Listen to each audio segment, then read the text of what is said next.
మీ అభిరుచికి తగ్గ సరికొత్త డిజైన్లు వెరైటీలతో వస్తోంది SKT gold and diamonds. March 29న జూబ్లీ హిల్స్ లో గొప్ప ప్రారంభం.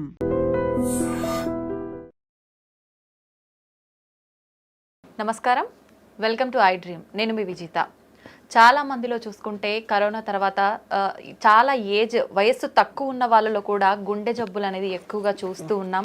ఎందుకని ఇంత చిన్న వయసులో గుండె జబ్బులు వస్తున్నాయి? అసలు రీజన్ ఏంటి?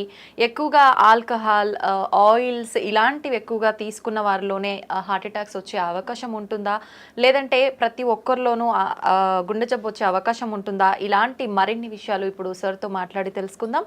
ప్రస్తుతం నాతో పాటు ఉన్నారు కన్సల్టెంట్ కార్డియాలజిస్ట్ లక్కిరెడ్డి కిరణ్ కుమార్ రెడ్డి గారు. ఇప్పుడు సార్తో మాట్లాడదాం. నమస్కారం సార్. నమస్కారం అండి. సార్, గుండె ఆరోగ్యంగా ఉండాలి అంటే ఎల్డిఎల్, హెచ్డిఎల్ లెవెల్స్ అనేవి ఎంతలో ఉంటే హెల్తీగా ఉన్నట్టు సార్? సో దీన్నే కొలెస్ట్రాల్ అబ్నార్మాలిటీస్ ఆర్ డిస్లిపిడీమియా అంటాం. ఓకే, యూజువల్లీ ఎవ్రీబడి నోస్, అందరికీ తెలిసింది ఏంటంటే LDL cholesterol is the bad cholesterol, HDL cholesterol is the good cholesterol.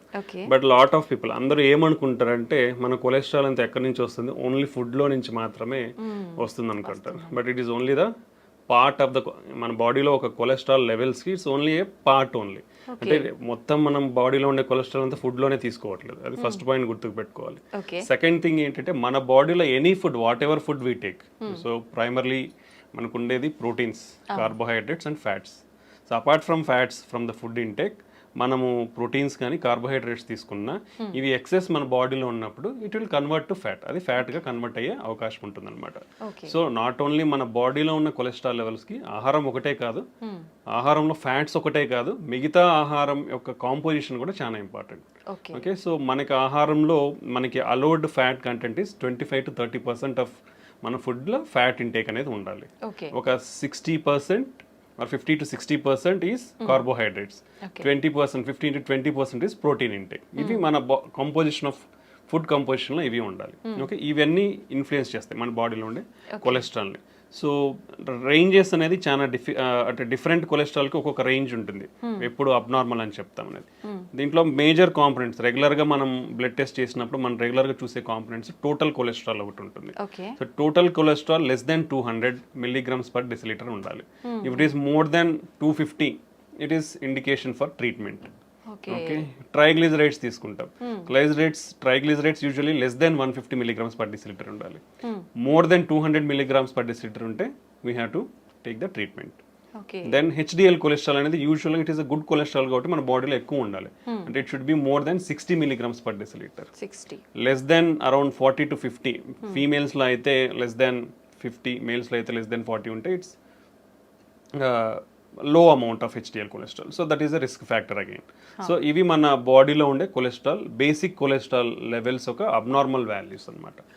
But even ఈ లెవెల్స్ కూడా ఒక్కొక్కసారి మనకి విత్ ఇన్ నార్మల్ రేంజ్ ఉండొచ్చు. ఉండి ఈవెన్ దెన్ పేషెంట్స్ కానీ పీపుల్ హార్ట్ అటాక్ వచ్చే ఛాన్సెస్ ఉండొచ్చు. So there are another component of cholesterol, అంటే సబ్ కాంపనెంట్స్ ఆఫ్ లిపిడ్స్ అంటాం మనం. లైక్ లైపోప్రోటీన్ ఏ అనేది ఇంపార్టెంట్, అపోలైపోప్రోటీన్స్ అనేవి ఉంటాయి.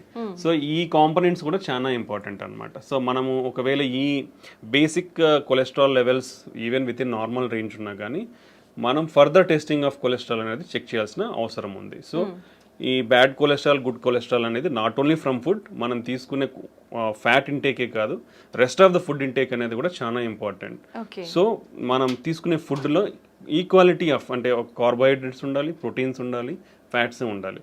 సో కొలెస్ట్రాల్ అనేది మన బాడీలో కూడా ప్రొడ్యూస్ అవుతుంది కాబట్టి అసలు కొలెస్ట్రాల్ అంటే ఫ్యాటీ ఫుడ్స్ తీసుకోవద్దా అనేది it's not correct. So your body needs fatty acids. ఎందుకంటే మన ప్రతి body is made up of cells అంటాం. ప్రతి సెల్స్ లో కూడా we are having lipid components. So for integrity of our body we need fats, but it should be in a controlled manner, not in excessive manner అనమాట. So for suppose if you take oily foods, when you take deep fried foods, they are unhealthy. How much amount of oil you have to take? So oil is limitation around 4 teaspoons. 4 teaspoons per person. Okay. So that is the limitation of amount. Daily. So daily intake of this. So you should not take more than that. Okay. And second thing is then is what is the reusability of the oil? That is most important. You should not reuse it repeatedly. Fry చేసుకుంటాం అలానే పెడతాం మళ్ళీ reuse, so it should not be done. So ఇది ఒకటి. Third thing ఏంటంటే now all the మార్కెట్లో చాలా వరకు పార్షియల్లీ హైడ్రోజనేటెడ్ రిఫైన్డ్ ఆయిల్స్ అనేవి వస్తుంటాయి. Those are not healthy. So whatever it is cold pressed oils or organic oils ఉంటే those are better. So for fat intake, so these are the cholesterol abnormality levels to consider. Okay, ఎక్కువగా అంటే మనం తీసుకునే foods వల్ల కూడా heart attack వచ్చే chance ఉంటుంది కాబట్టి అటువంటి ఫుడ్స్ ఏంటి సార్ అసలు? బేసికల్లీ బేసికల్లీ ప్రతి ప్రాబ్లమ్కి whatever problem you take now it is it related to lifestyle. What is meant by lifestyle? Two basic components of lifestyle is food and exercise. So in the food, healthy food. So what is healthy food? If you come to heart, what is heart healthy food? So usually ga manaki clinical studies and trials lo prove aina diets patterns anedi konni unnai. One of the important diet pattern is called Mediterranean diet pattern antam. So this is Mediterranean anedi oka sea surrounding areas lo they follow this diet pattern. Vallalo heart problems ne chala takku unnai. So that is why it is recommended to safeguard your heart. Heart హెల్తీగా పెట్టుకోనికి that is usually the recommended diet. అంటే దీంట్లో ఏముంటాయి? So బేసికల్ it's like A pyramid. ఈ పిరమిడ్ల base అనేది చాలా పెద్దగా ఉంటుందంటే లార్జ్ అమౌంట్ ఆఫ్ క్వాంటిటీ తీసుకోవాలి. Top of the pyramid small ఉంటుంది కాబట్టి అవి లో అమౌంట్ తీసుకోవాలి. So if you come to the base of the pyramid, first thing is exercise is compulsory in this diet pattern. That everybody has to follow. ఎటువంటి exercise చేయాల్సి ఉంటుంది sir? మనకి guide lines ప్రకారం, అమెరికన్ గైడ్ లైన్స్ ప్రకారం 150 minutes of moderate intensity exercise per week. అంటే daily 30 minutes for 5 days. Moderate intensity exercise అంటే కొంచెం walk, brisk walk are mild cycling కానీ మైల్డ్ స్విమ్మింగ్ కానీ ఇలా చేస్తే that amount of exercise for 30 minutes per day is enough. లేదా high intensity exercises అంటాం, that is required only 75 minutes per week. అంటే 20 minutes for 3 days, like 60 to 75 minutes per week. That is enough. So that even with this minimum exercise, you can stay healthy. Like what are the high intensity exercises? Like jogging and running, full length swimming, tennis ఆడడం, single person tennis ఆడడం, ఇవన్నీ కూడా high intensity exercises. Along with that, for 3 days a week, a minimum time like 15 to 20 minutes of strengthening exercises. That also will have a positive impact on our heart health అనమాట. So these are the exercise recommendations for 1 person to follow. సో ఇవి follow అవుతూ then diet. The diet basically contains of whole grains and cereals. అంటే పప్పు దినుసులు అవన్నీ కూడా refined. ఇప్పుడు మనం రైస్ తీసుకోండి, వీట్ తీసుకోండి, whatever the products available in the market they are all refined. So refined foods అనేది యూ షుడ్ స్టాప్. ఒకరు ఈ రిఫైన్డ్ ఫుడ్స్ అనేది తినడం స్టాప్ చేయాలి. Because these are having high glycemic index. High glycemic, so more absorption and immediately sugar levels will rise, hormonal imbalance, insulin imbalance, all this will happen. So you should keep away from this refined foods nunchi dooram undali. Whole grains like whole wheat, brown rice, unpolished rice, ilanti తీసుకొని like millets, other grains, పప్పు దినుసులు ఇవన్నీ ఎక్కువ అంటే minimum daily you should take around 3 servings per day. You have to take these things. Next comes fruits and vegetables. Fruits and vegetables are one of the important component. Vegetarian diet, plant-based diet is much healthier than animal-based diet. Okay. So daily you should take around 4 to 5 servings of fruits and vegetables.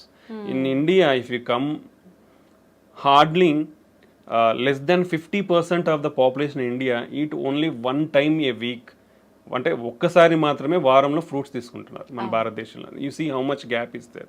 Okay, even vegetables కూడా like daily 4 to 5 servings of vegetables కూడా it is hardly 20 to 25% in all India. So you see how much gap in the diet, healthy dietary patterns we are following. Okay, this is one of the important. Next thing is oils.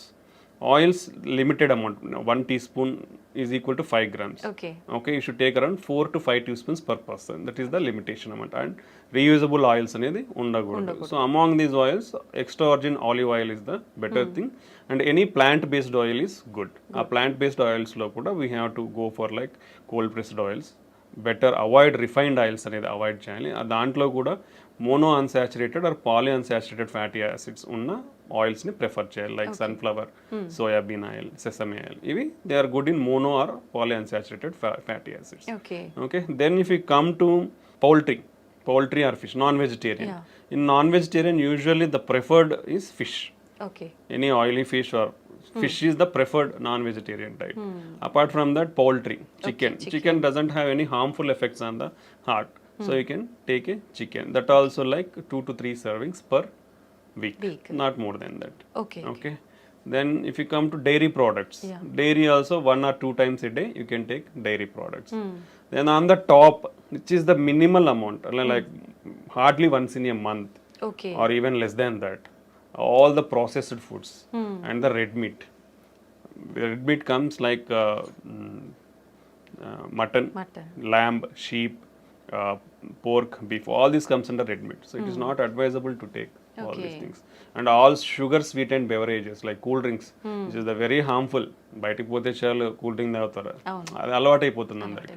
So అది avoid చేయాలి. Because అసలు అంటే hardly మంత్లో once అని చెప్తున్నాం, ఇక్కడ అందరు చేసేది అంటే డైలీ 3 times తాగుతారు. You see how much harmfulness we are getting in to our body. And all the bakery products, like all are coming from the refined wheat. Like maida nunchi bakery products anni samosalu gaani, pufful gaani, even if you see cakes, lot of cream is there. So all things are refined products only. You should avoid.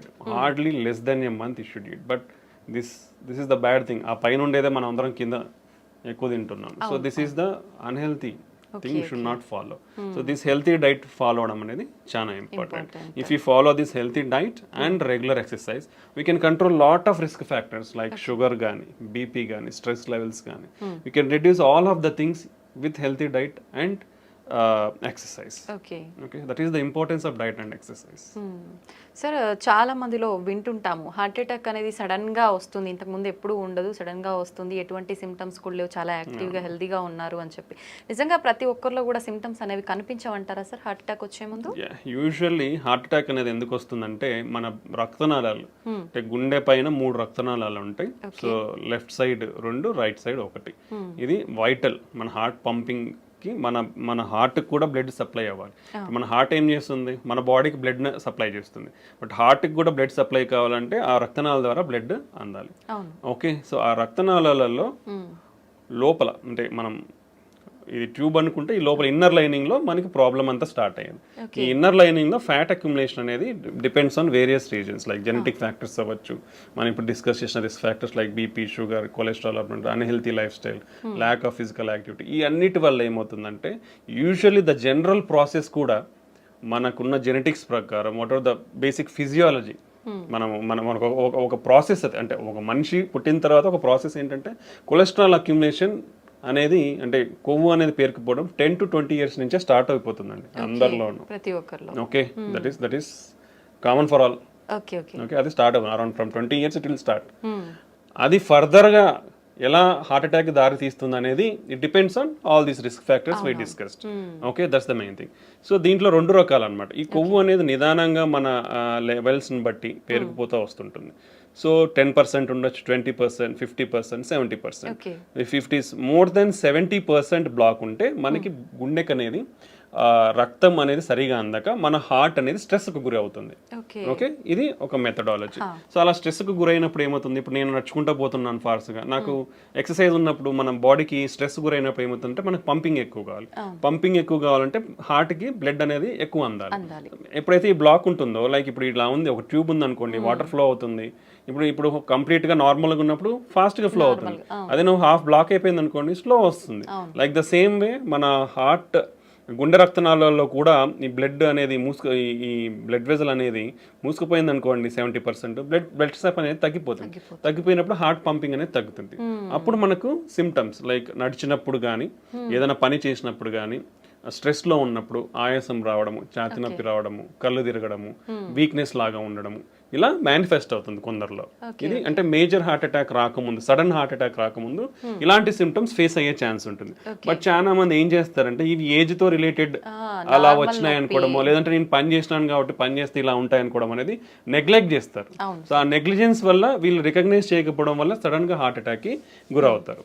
But ఇది ఒక component అయితే, ఇప్పుడు మనం 70% అయితే మనకు symptoms తెలుస్తాయి. But even sudden heart attacks అనేది ఈ మెకానిజం వేరు. ఈ సడన్ హార్ట్ అటాక్ లో ఏమవుతుందంటే ఫర్ సపోజ్ 20% బ్లాకే ఉంది మనకి, ఓకే 20% బ్లడ్ ఫ్లో బాగానే ఉంటుంది. బట్ ఈ అన్కంట్రోల్ షుగర్ కానీ, బీపీ ఎక్కువైనప్పుడు కానీ, లేదా స్ట్రెస్కి గురైనప్పుడు కానీ ఇలా ఏమవుతుందంటే ఈ పొర ఉంటుంది, ఏది కొలెస్ట్రాల్ పెరిగిపోయిన దాని మీద పొర, అది సడన్గా రప్చర్ అయిపోతుంది, బర్స్ట్ అయిపోతుంది. బర్స్ట్ అయినప్పుడు ఈ లోపల ఉండేటివి బ్లడ్లో ఎక్స్పోజ్ అవడం వల్ల మన బ్లడ్లో ఉండే ప్లేట్లెట్స్ కోయాగులేషన్ ఫ్యాక్టర్స్ అంటే బ్లడ్ క్లాటింగ్ ఫ్యాక్టర్స్ అంటాం, ప్లేట్లెట్స్ అవి సడన్గా వచ్చేసి అక్కడ అన్ని చేరుకుపోతాయి. చేరుకుపోయినట్టు ఇమీడియట్గా బ్లడ్ వెజల్ అనేది బ్లాక్ అవుతుంది. ఇమీడియట్గా బ్లాక్ అయినప్పుడు సడన్ హార్ట్ అటాక్ వస్తుంది అనమాట. ఇది సడన్ హార్ట్ అటాక్ రానికి ముఖ్య కారణం.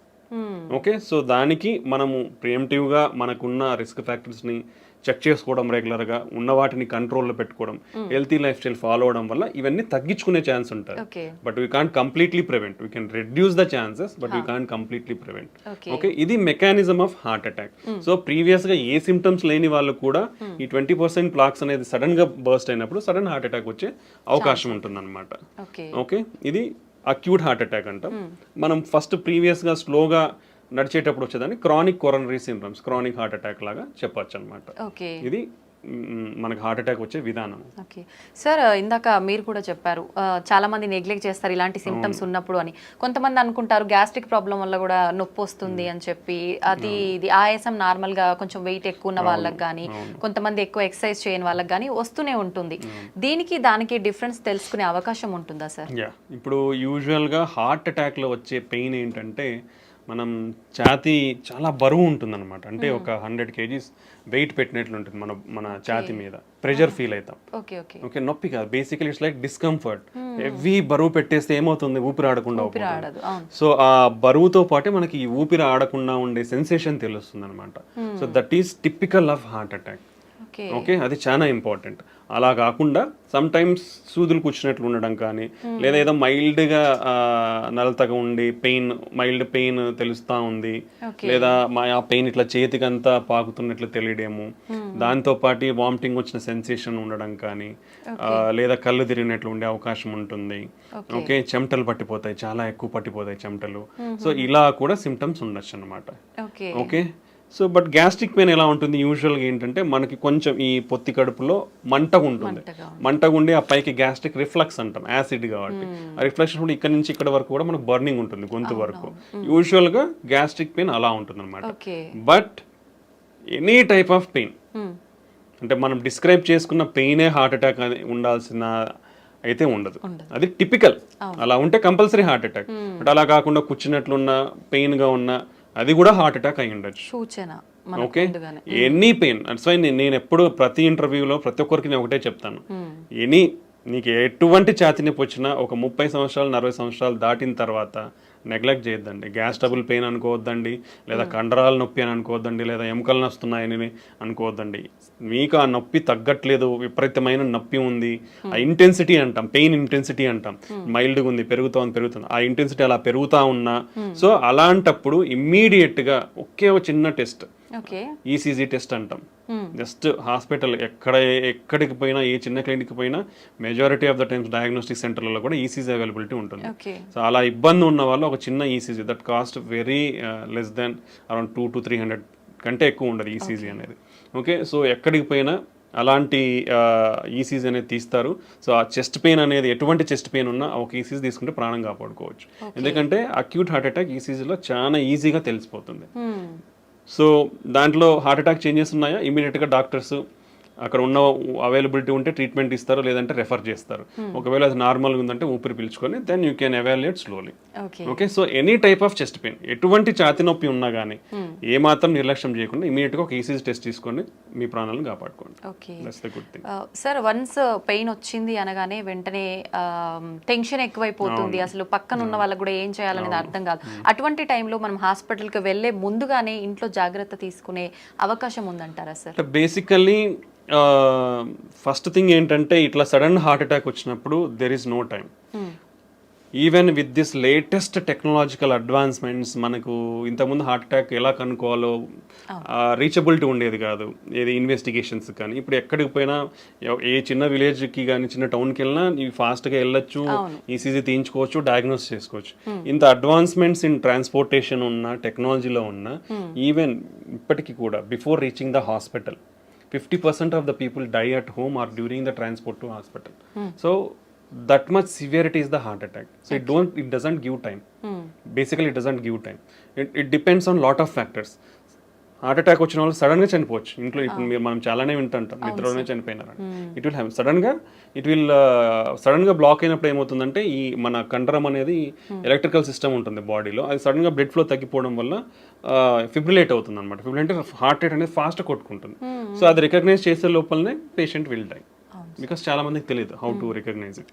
Okay, that's why immediately when the person ఎవరైతే కొలాప్స్ అయిపోయి పడిపోతారో వాళ్ళకి మనం ఇంటికి సిపిఆర్ అనేది స్టార్ట్ చేయమని చెప్తాం. So that will give time. అంటే ఒక మెడికల్ పర్సన్ వచ్చి ట్రీట్మెంట్ ఇచ్చే లోపల ఇట్ విల్ గివ్ టైమ్. ఎందుకంటే మనం ప్రెస్ చేసినప్పుడు బ్లడ్ సర్క్యులేషన్ అనేది జరుగుతుంది కాబట్టి it will keep our brain and other organs intact కాబట్టి. సో ఇప్పటికీ కూడా 50% of the heart attacks can't reach hospital. So కాబట్టి ఇటువంటి వారు ఫస్ట్ ప్రికాషనరీ మెజర్స్ ఏంటంటే స్క్రీనింగ్ ప్రోగ్రామ్స్. ఎందుకంటే మన లైఫ్ స్టైల్ మనల్ని ఈ ఎరాలోకి తోసేసింది. మనం అందరం కూడా వర్స్ట్ లైఫ్ స్టైల్లోనే ఉన్నాం. Everybody is like that.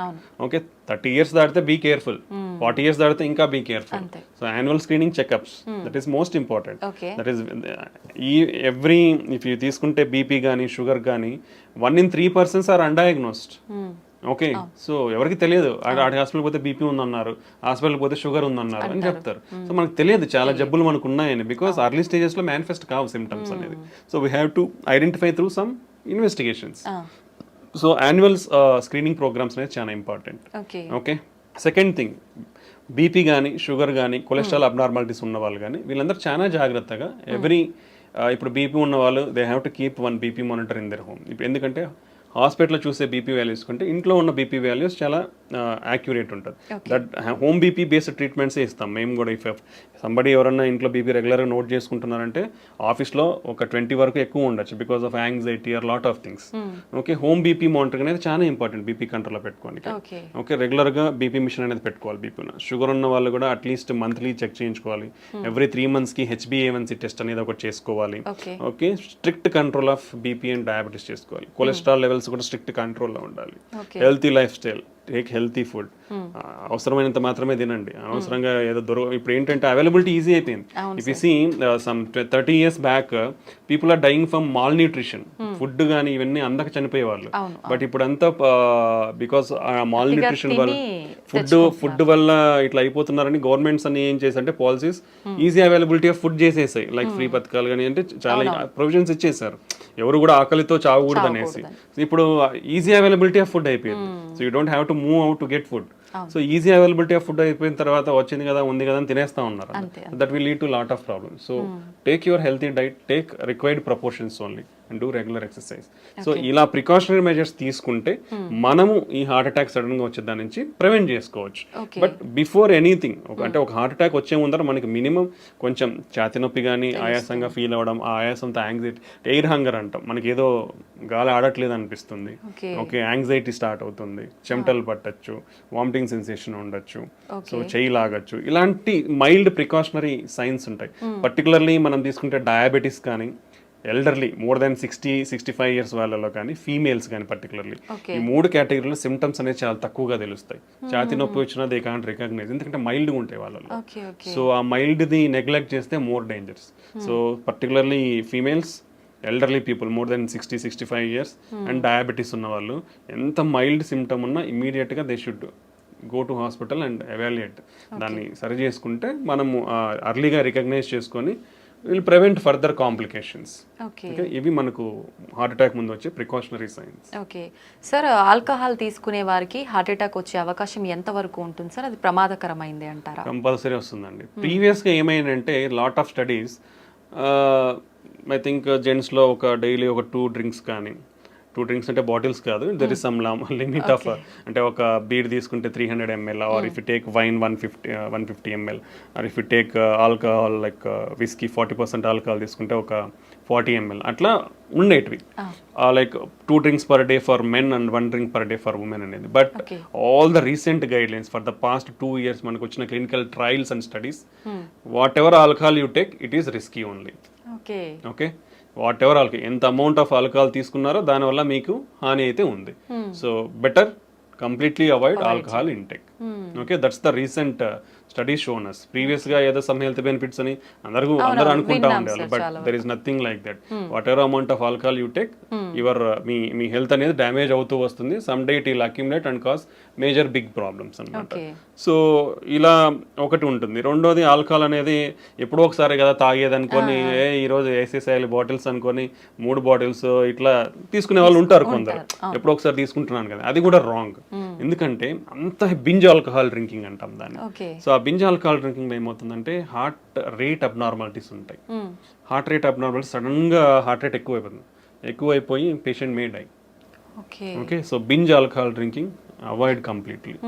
Okay, that is second most important. Chronic alcohol intakes, రోజు 2 తీసుకుంటున్నా 3 తీసుకుంటున్నా నాకేమైతుంది, నేను బాగున్నా కదా, టెస్ట్లన్నీ చేయించుకున్నా నార్మల్గా ఉన్నాయి, పోయినసారి చేయించుకున్నా ఈసారి చేయించుకున్నాను నార్మల్గా ఉన్నాయి అనుకుంటారు. But some day your heart is going to fail. So alcoholic cardiomyopathy అంటాం. ఒకసారి హార్ట్ ఫెయిల్ అయ్యి ఇర్రివర్సిబుల్ స్టేజ్లోకి వెళ్ళింది అనుకోండి, నథింగ్ విల్ హెల్ప్. ఎన్ని మందులు అన్నా ఏం చేసినా నీకు మళ్ళీ నార్మల్ ఫంక్షన్కి రాదు. వీ హ్యాడ్ సీన్ యంగ్స్టర్స్ ఆ స్టేజ్కి పోవడం కూడా మేము చూసాము. కంప్లీట్గా రోజు తాగే వాళ్ళను చూసి వాళ్ళ irreversible stage of heart failure అంటాం, అక్కడికి వెళ్ళిన వాళ్ళని చూసాము. నెక్స్ట్ వీళ్ళల్లో ట్రైగ్లిజరైడ్ అబ్నార్మాలిటీస్ వచ్చే ఛాన్స్ ఉంటుంది, దెన్ హార్ట్ అటాక్స్ వచ్చే ఛాన్స్ ఉంటుంది. Okay, even they are more prone to liver disease, chronic liver disease and cirrhosis అంటాం, ప్యాంక్రటైటిస్ అంటాం. సో లాట్ ఆఫ్ కాంప్లికేషన్, అంటే not only heart, it will damage other organs also. So when ఒకసారి ఇది హానిగా అనిపిస్తుంది అంటే you should get away from effect అవుతుంది. So you should get away from them. Better don't take alcohol. అలవాటు ఉన్న వాళ్ళు కూడా if it is difficult for you to stop, reduce your amount slowly and completely stop it and stay healthy. Okay, అది alcohol related side effects.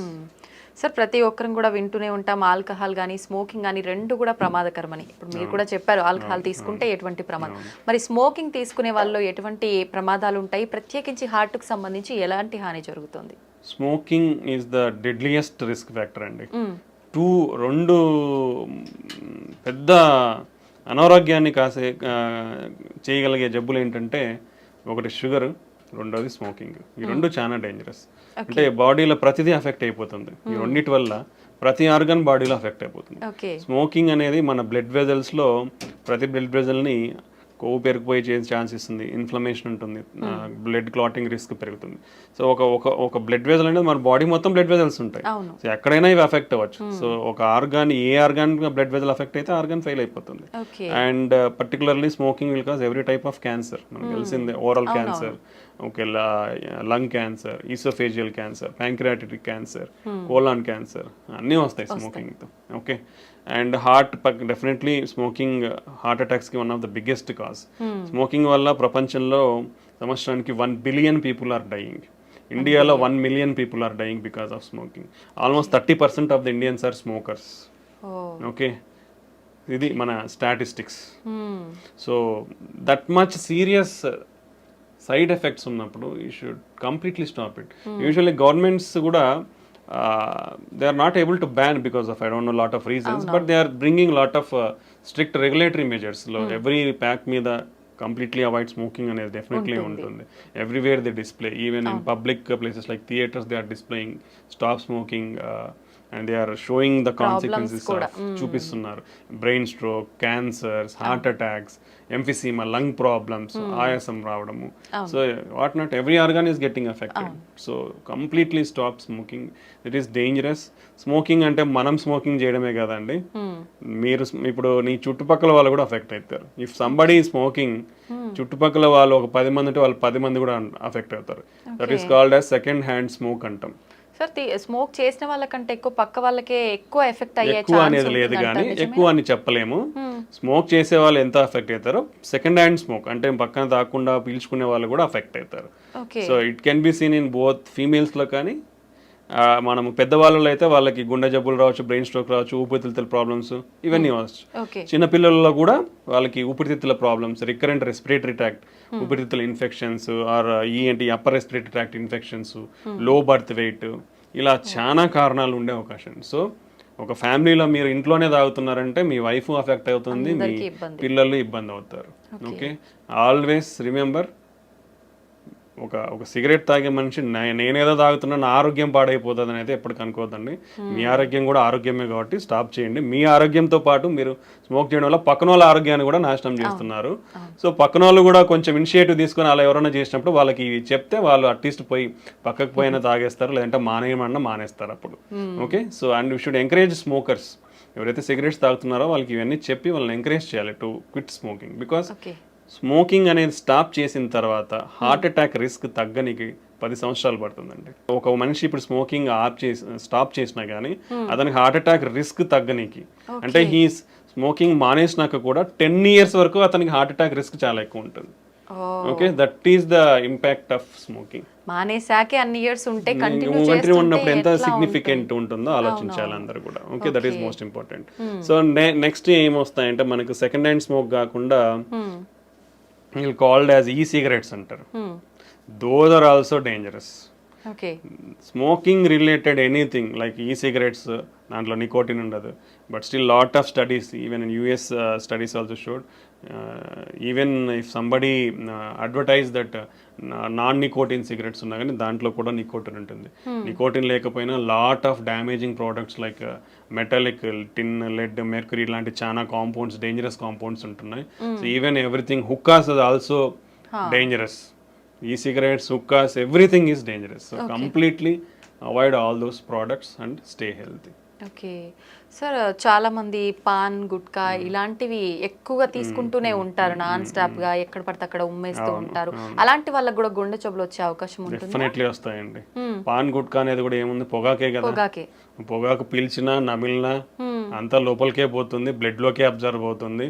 ఆ chemicals అన్ని blood లోకే పోతాయి. Final గా బ్లడ్ లోకి వెళ్ళిన తర్వాత ప్రతి ఆర్గాన్ని ఎఫెక్ట్ చేస్తాయి. సో స్మోకింగ్ అయితే ఎంత డేంజరస్, గుట్కా, పాన్ ఇలాంటివి కూడా అదే రేంజ్లో డేంజరస్. సో దానివల్ల పర్టికులర్లీ మోర్ ఏంటంటే మౌత్ క్యాన్సర్స్, ఓరల్ క్యాన్సర్స్ ఎక్కువ ఉంటాయి. ఎందుకంటే డైరెక్ట్లీ ఇట్ ఈస్ ఈ ఏరియాలో అఫెక్ట్ అవుతుంది కాబట్టి. బట్ బ్లడ్ లో కూడా అబ్జర్వ్ అయిపోయి ఆ కాంపౌండ్స్ అన్ని it is also cause heart attacks and brain strokes. So that also too dangerous. Completely avoid all these things. Sir, cardiac arrest అంటూ ఉంటారు. హార్ట్ అటాక్ కి దానికి మధ్య డిఫరెన్స్ ఏమైనా ఉందా సార్? రెండు ఒకటేనా? రెండు డిఫరెంట్ అండి. Okay, this is very important. Heart attack అంటే మనం ఆల్రెడీ మాట్లాడుకున్నాం. అంటే మన గుండె రక్తనాళాలలో బ్లాక్స్ వస్తే ఆ బ్లాక్ వల్ల బ్లడ్ సప్లై సడన్ గా ఆగిపోయి హార్ట్ మజిల్ అనేది సడన్ గా వీక్ అవుతుంది. దాన్ని హార్ట్ అటాక్ అంటాం. ఓకే, కార్డియాక్ అరెస్ట్ అంటే గుండె కొట్టుకునేది సడన్ గా ఆగిపోవడం. అంటే ఇప్పుడు హార్ట్ అటాక్ వచ్చినప్పుడు గుండె కొట్టుకుంటుంది, but some part of the ఏ పార్ట్ కి బ్లడ్ వెజల్ అఫెక్ట్ అయ్యి బ్లడ్ సప్లై తగ్గిందో ఆ పార్ట్ అనేది పనిచేయదు, రెస్ట్ ఆఫ్ ద గుండె కొట్టుకుంటుంది. బట్ హార్ట్ అటాక్ లో కూడా ఇలా జరగడం వల్ల సడన్ గా గుండె ఆగిపోయే ప్రమాదం అనేది ఉంటుంది. బట్ సడన్ కార్డియాక్ అరెస్ట్ అంటే సడన్ గా there are lot of reasons. Sudden గా గుండె ఆగిపోవడానికి చాలా కారణాలు ఉంటాయి. సడన్ గా గుండె అనేది కొట్టుకోవడం ఆగిపోతుంది. సో దాన్ని సడన్ కార్డియాక్ అరెస్ట్ అంటాం. So one of the reasons heart attack ఒకటి కారణము. దెన్ ఎలక్ట్రికల్ అబ్నార్మాలిటీస్ అంటాం, అరిథ్మియాస్ అంటాం, హై హార్ట్ రేట్ అబ్నార్మాలిటీస్. అలా హై హార్ట్ రేట్ ఉన్నప్పుడు గుండె, ఇప్పుడు నార్మల్గా మన గుండె 60 నుంచి 90 వరకు ఇలా కొట్టుకుంటుంది. ఓకే, ఇప్పుడు సడన్గా 200-250 నిమిషాన్ని కొట్టుకుంది అనుకోండి, మీకు కదులుతున్నట్టు తెలుస్తుందా? జస్ట్ ఫింగర్స్ మూమెంట్స్ తెలుస్తున్నాయి, బట్ ఇలా కొట్టుకుంటేనే కదా బ్లడ్ అందేది. ఇలా కొట్టుకున్నప్పుడు ఏమవుతుంది, బ్లడ్ అందదు. So it looks like heart has been stopped. So cardiac arrest. Okay, then infections, cardiomyopathies అంటాం. సో జెనెటిక్ ఉంటాయి చాలా కూడా కొన్ని. Okay, like hypertrophic cardiomyopathy, arrhythmic cardiomyopathies ఉంటాయి.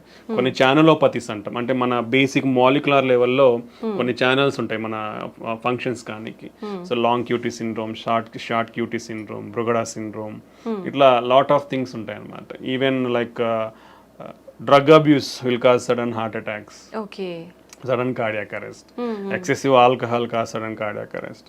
సో ఇలా చాలా కారణాలు ఉంటాయి సడన్ కార్డియాక్ అరెస్ట్ కావడానికి. సో హార్ట్ అటాక్ అనేది బ్లడ్ సప్లై తగ్గిపోవడం వల్ల వచ్చేదాన్ని హార్ట్ అటాక్ అంటాం. కార్డియాక్ అరెస్ట్ అనేది సడన్ గా గుండె ఆగిపోతుంది అంతే. ఆ గుండె ఆగిపోయినప్పుడు ఎవరైనా చేయగలిగేదంటే సిపిఆర్ చేయాలి. అది ప్రతి ఒక్కరూ నేర్చుకోవాలి. ఎందుకంటే సంబడి మీకు ఆ సిపిఆర్ అనేది తెలిస్తే అట్లీస్ట్ మీరు మనం అంటే throughout your life span you can save one life.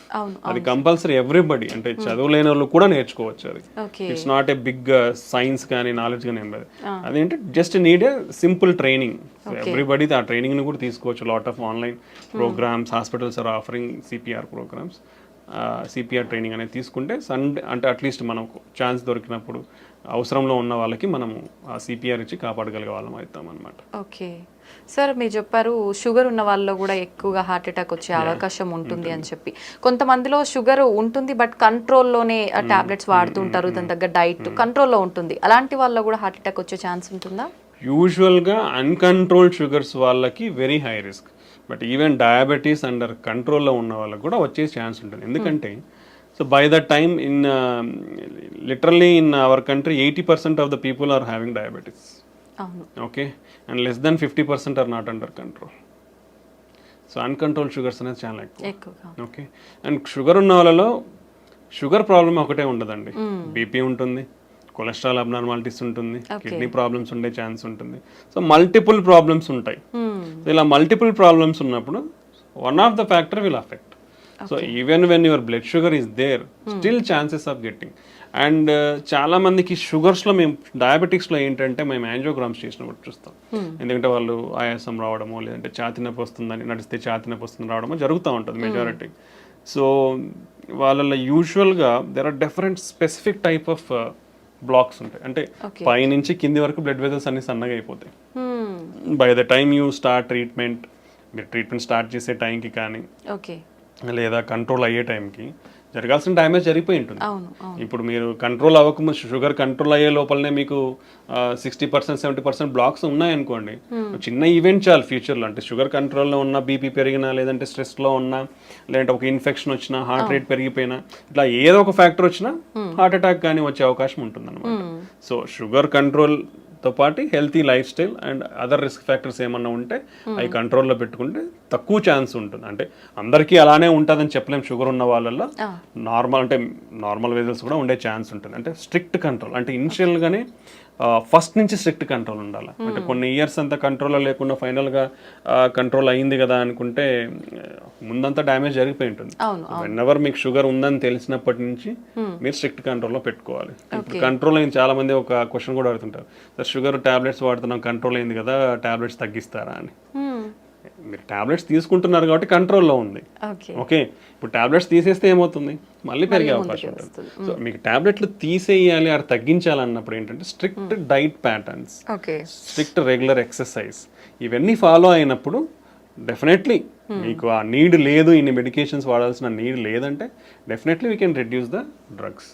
But ఈ స్ట్రిక్ట్ లైఫ్ స్టైల్ లేకుండా మనము షుగర్ టాబ్లెట్స్ తగ్గించాలంటే మళ్ళీ షుగర్ లెవెల్స్ అనేది స్పైక్ అవుతుంది, అది మళ్ళీ మోర్ డ్యామేజ్ అనేది కాస్ట్ చేస్తుంది. ఓకే, సో మోస్ట్లీ డయాబెటీస్ అనేవాళ్ళు compare to non diabetes, sugar లేని వాళ్ళతో పోలిస్తే కంట్రోల్ ఉన్న అన్కంట్రోల్డ్ ఉన్నా కానీ హై రిస్క్లోనే ఉంటారు ఎప్పటికి కూడా. ఓకే, బీపీ థైరాయిడ్ ఉన్న వాళ్ళలో కూడా ఇలాంటి అవకాశాలు ఎక్కువగా బీపీ ఉంటాయండి. BP 1 in 3 persons BP or under diagnosed. ఇప్పుడు మనం 5 మంది ఉన్నాం, ఇక్కడ ఎవరికొకరికి ఉండొచ్చు బీపీ. అంటే ముగ్గురులో ఒకరికి బీపీ తెలియదు, ఉందని తెలియదు. బై ద టైం తెలిసే లోపల బ్రెయిన్ స్ట్రోక్స్ రావచ్చు, హార్ట్ స్ట్రోక్స్ రావచ్చు, కిడ్నీ ఫెయిల్యూర్ అవ్వచ్చు. సో ఇవి అన్ని ఆర్గాన్స్ని ఎఫెక్ట్ చేస్తాయి. బీపీ షుగర్ అనేటివి ఒక గుండెనే కాదు మిగతా ఆర్గాన్స్ కూడా ఎఫెక్ట్ అవుతాయి. చాలా మంది కిడ్నీ పేషెంట్స్ సడన్గా హై బీపీ అంటే ఎవరు చెక్ చేయించుకోరు కదా రెగ్యులర్గా. దట్స్ వై రెగ్యులర్ చెకప్ అనేది చాలా ఇంపార్టెంట్ అండి. ఒకసారి ఇప్పుడు గవర్నమెంట్ హాస్పిటల్స్ ఉన్నాయి, లేదంటే క్లినిక్స్ ఉన్నాయి, చాలానే ఇప్పుడు అవైలబిలిటీ వచ్చేసింది. లేదంటే ఇంట్లో బీపీ మానిటర్ పెట్టుకొని ఆటోమేటిక్ ఇంకోరు వచ్చి చూడాల్సిన అవసరం లేదు. ఇప్పుడు ఇంట్లో కనెక్ట్ చేసుకొని చూసుకున్నా మనకు బీపీ ఉందా లేదా తెలిసిపోతుంది. సో అప్పుడప్పుడు అనేది ఈ బీపీ మెజర్మెంట్, షుగర్ టెస్టింగ్ అనేది కంపల్సరీ చేయించుకుంటూ ఉండాలి. అంటే ఇవన్నీ ఎక్కువైపోతున్నాయి because of our lifestyle. So ఇవి చెక్ చేసుకోవడం వల్ల మనం జాగ్రత్త పడి మన ఆరోగ్యాన్ని కాపాడుకున్న వాళ్ళం అవుతాం అన్నమాట. సో బీపీ ఉన్న వాళ్ళు కూడా మోస్ట్లీ హార్ట్ అటాక్స్ కానీ బ్రెయిన్ స్ట్రోక్స్, కిడ్నీ ఫెయిల్యూర్స్ అనేది చాలా ఎక్కువ రేట్స్ అనేది ఉంటుంది. ఒకరిలో ముగ్గురు బీపీ ఉందనేది అండర్ డయాగ్నోస్డ్ ఉంది. ఆల్మోస్ట్ ఏవైతే హార్ట్ అటాక్స్ వస్తున్నాయో, బ్రెయిన్ స్ట్రోక్స్ వస్తున్నాయో వీళ్ళల్లో 55% మందికి బీపీ ఉంటుంది. Okay, and BP almost 12% deaths cause చేస్తుంది. Okay, that much significant. BP వల్ల ఈవెన్ మన మెయిన్ బ్లడ్ వెజల్ అయోటా ఉంటుంది, అది కూడా లైక్ రప్చర్ అయ్యే, డిసెక్షన్స్ అయ్యే అన్కంట్రోల్డ్ ఉంటాయి, మన బ్రెయిన్లో హెమరేజ్ అయ్యే ఛాన్స్ ఉండొచ్చు, ఇలా lot of complications. Okay. So BP అనేది మనం ఇంట్లోనే చెక్ చేసుకోవచ్చు because of availability of technology now days. ఇప్పుడు అంతా స్మార్ట్ వాచ్లలో కూడా బీపీ వస్తున్నాయి తొందరలో, ఇంతవరకు రాలేదు, but future generation all watches are coming with everything, heart rate monitor, blood pressure, oxygen saturation. You can use the technology and stay healthy. Availability ఉన్నప్పుడు you have to use the technology and stay healthy. So BP కూడా ఇలాంటివి definitely lot of problems అనేది cause చేస్తుంది. చాలా మందిలో high బీపీసే కాకుండా లో BPs కూడా ఉంటూ ఉంటాయి కదా సార్, వాళ్ళలో కూడా అవకాశం ఉంటుందా? అంటే లో బీపీ ఇస్ డిఫరెంట్ ఎంటిటీ అండి. ఓకే, హై బీపీ అంటే యూజువల్గా నార్మల్ ఈజ్ 120/80 అంటాం, అంటే పైన సిస్టోలిక్ కింద డయాస్టోలిక్. మోర్ దెన్ 130/85 ఈజ్ అబ్ normal. More than 140/90 is called stage 2. Okay, stage 3 అంటే మోర్ దెన్ 180/120. సో ఇవి మన staging of BP levels. Okay, so border line అంటే నార్మల్ లో లెవెల్ ఆఫ్ నార్మల్ బీపీ అంటే 90/60. సో పైన 90 ఉండడం, కింద if it is less than that, less than 90/60 ఉంటేనే మనం లో బీపీ అంటాం. బట్ ఈ బార్డర్ లైన్ బీపీ అనేది కొందరిలో ఉండొచ్చు. యూజువల్లీ ఫీమేల్స్ సన్నగా ఉన్న వాళ్ళల్లో, వెయిట్ తక్కువ ఉన్న వాళ్ళలో ఇలా బీపీ అనేది లోవర్ లెవెల్స్ ఉండొచ్చు. ప్రెగ్నెంట్స్లో కూడా కొంచెం బీపీ అనేది లో లెవెల్లో ఉండొచ్చు. సో కొందరిలో ఇది నార్మల్ వేరియంట్, అంటే it's not low BP is not borderline BPs are normal variant. Low BP అనేది డిఫరెంట్ కాజెస్, లైక్ ఇప్పుడు ఏదన్నా హార్ట్ అటాక్, హార్ట్ వీక్ ఉండడం కానీ, హార్ట్ ఫెయిల్యూర్ ఉండి హార్ట్ వీక్ ఉండడం కానీ, లేదా ఇప్పుడు వామిటింగ్స్, డయేరియల్ అయిపోయినప్పుడు, ఫ్లూయిడ్ లాస్, బ్లడ్ మన బాడీ నుంచి ఫ్లూయిడ్ లాస్, డిహైడ్రేషన్ ఉన్నప్పుడు బీపీ అనేది తగ్గుతుంది. ఓకే, దెన్ ఇన్ఫెక్షన్స్ ఉన్నప్పుడు తగ్గే అవకాశం ఉంటుంది. సో ఇలా చాలా కారణాలు ఉంటాయి లో బీపీ అనేది. సో అది మనం చూసుకోవాలి దేనివల్ల. ఒకవేళ నిజంగానే లో బీపీ ఉందంటే ఏమైనా ప్రాబ్లం ఉందనేది చెక్ చేసుకోవాల్సి ఉంటుంది. బట్ యూజువల్గా అయితే లో బీపీ అనేది ఉండదు. Okay, until unless some problem is there, low BP అనేది ఉండదు. ఓకే సార్, హార్ట్ పెయిన్ వచ్చింది అనగానే వెంటనే ఏదైనా ట్యాబ్లెట్ వేసుకుంటే కనుక ఇది మనం కొంతలో కొంత తగ్గించుకోవచ్చు హాస్పిటల్కి వెళ్ళే లోపే అనే ఏదైనా ట్యాబ్లెట్ ఉందా సార్? అంటే అది అందరూ తీసుకోలేమండి బేసికల్లీ. ఇప్పుడు ఎవరికి వస్తుందో ఎవరు తెలియదు కదా. ఇప్పుడు మనం రోజు ఎన్ని టాబ్లెట్స్ పెట్టుకొని తిరుగుతామండి, ఎవరు తిరగలేం కదా. సో అదే దానికంటే ఏంటంటే ఇలా ఒక టాబ్లెట్ అనేది కాకుండా, అంటే ఇప్పుడు టాబ్లెట్స్ అనేది ప్రిస్క్రిప్షన్ ఉంటే కూడా ఎవరు ఇవ్వరండి. ఓకే, సో ఆల్రెడీ ఇప్పుడు పేషెంట్స్ లైక్ షుగర్ కానీ, బీపీ ఉంది, బీపీ వాళ్ళు, కొలెస్ట్రాల్ ఉన్న వాళ్ళు, ఆల్రెడీ హార్ట్ అటాక్ వచ్చిన వాళ్ళు, బ్రెయిన్ స్ట్రోక్ వచ్చిన వాళ్ళు, లేదా స్టంట్లు కానీ బైపాస్ చేయించుకున్న వాళ్ళల్లో రికరెంట్గా వచ్చే ఛాన్స్ ఉంటుంది. అలాంటి వాళ్ళకి ఆల్రెడీ బ్లడ్ థిన్నర్స్ ఉంటాయి. వాళ్ళల్లో మనం ఒకవేళ అలాంటి సిమ్టమ్స్ ఉన్నప్పుడు ఆ బ్లడ్ థిన్నర్స్ని మనం ఇచ్చిన డోస్ లైక్ ఆ టాబ్లెట్స్ని ఒక 2 టాబ్లెట్స్ కానీ అలా తీసుకుంటే వాళ్ళకి ఇన్స్ట్రక్షన్స్ ఉంటాయని, మన ఇన్స్ట్రక్షన్స్ ప్రకారం తీసుకుని ఉంటే ఆ సైన్స్ ఉన్నప్పుడు వాళ్ళు తీసుకున్నప్పుడు ప్రివెంట్ చేసి, అంటే రికరెంట్ అటాక్స్ ప్రివెంట్ చేసేదానికి ఉపయోగపడుతుంది. అంటే ఆల్రెడీ అఫెక్ట్ అయిన వాళ్ళకి, ఎందుకంటే వాళ్ళ దగ్గర ఆల్రెడీ రెడీలీ అవైలబుల్ ఉంటాయి. అలా మిగతా వాళ్ళ దగ్గర రెడీలీ అవైలబుల్ ఉండవు కదా.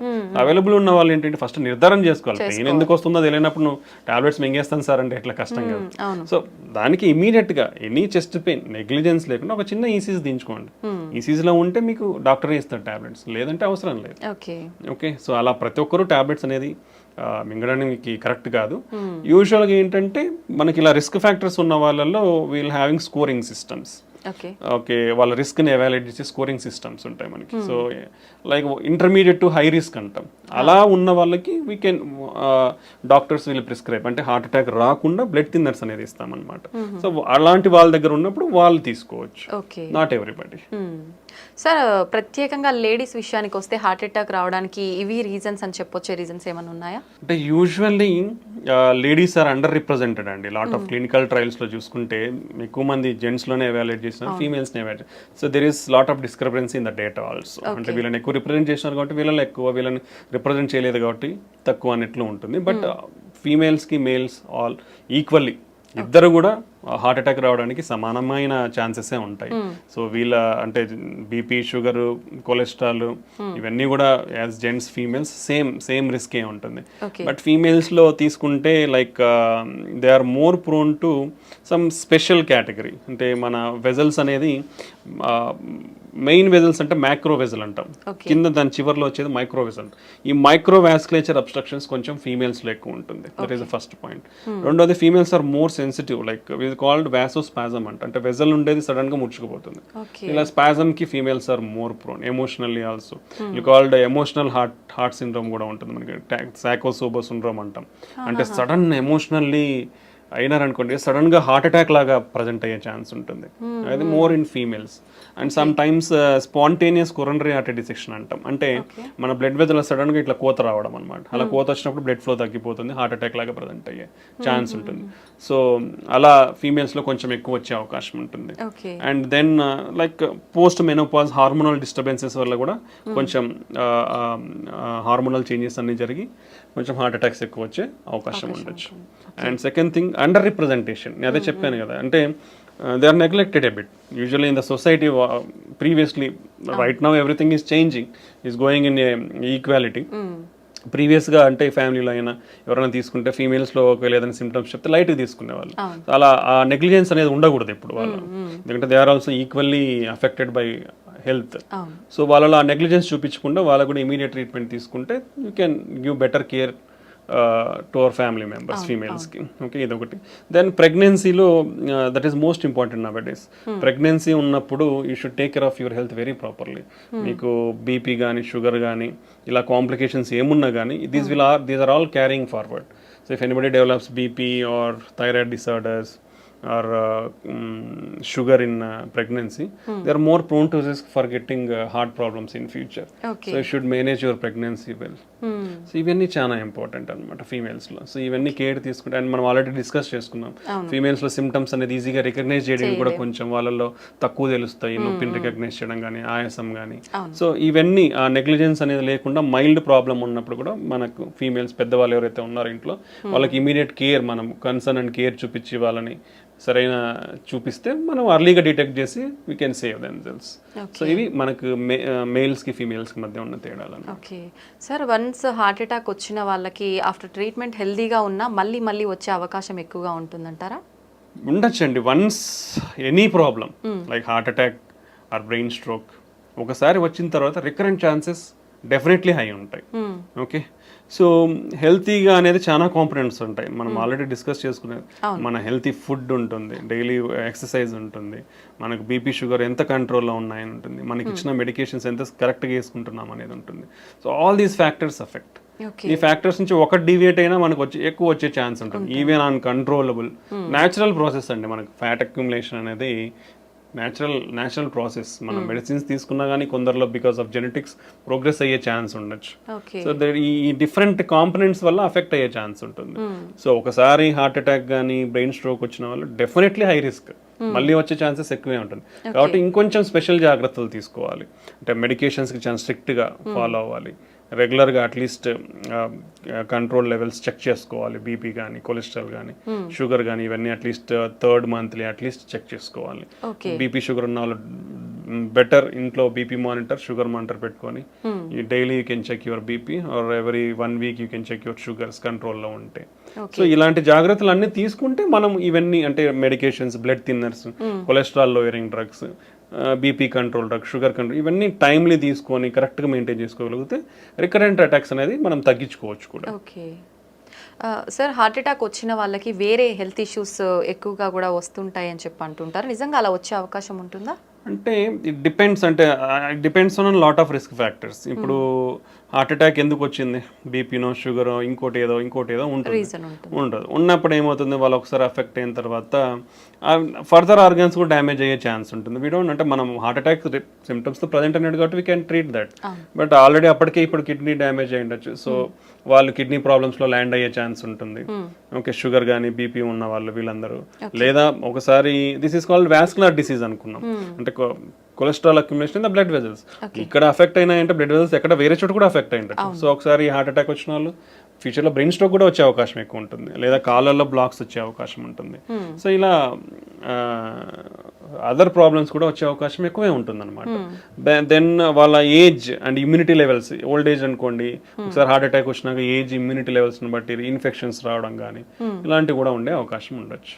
ఓకే, ఒకసారి హార్ట్కి సంబంధించిన సర్జరీ జరిగిన తర్వాత మళ్ళీ వాళ్ళు నార్మల్ లైఫ్ లీడ్ చేయొచ్చు అంటారా? డెఫినెట్లీ అండి.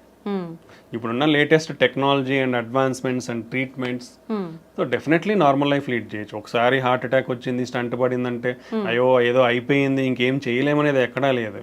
టెంపరీగా వాళ్ళు రికవర్ అయ్యేంత వరకు విల్ గివ్ సజెషన్స్. అంటే ఇప్పుడు ఒకసారి హార్ట్ అటాక్ వచ్చింది, స్టంట్స్ వేయించుకున్న తర్వాత ఒకేసారి పోయి నేను ఈ లిఫ్ట్ చేసే వర్క్స్ చేస్తాను, హెవీ వెయిట్స్ లిఫ్ట్ చేస్తాను అంటే అది is not good. Slow, that is called progressive rehabilitation. అంటే నిదానంగా ఇప్పుడు నేను వెళ్ళాను బాగుంది, so I will just walk in the home for 1 week. ఇంట్లో కూడా అక్కడక్కడ తిరిగేది ఇల్లు మొత్తం తిరుగుతాను. Second week I will go out for walking 1 kilometer 2 kilometers walking వెళ్ళేస్తాను. నేను బాగున్నాను. నెక్స్ట్ థర్డ్ వీక్ నుంచి you can go for 3-4 kilometers.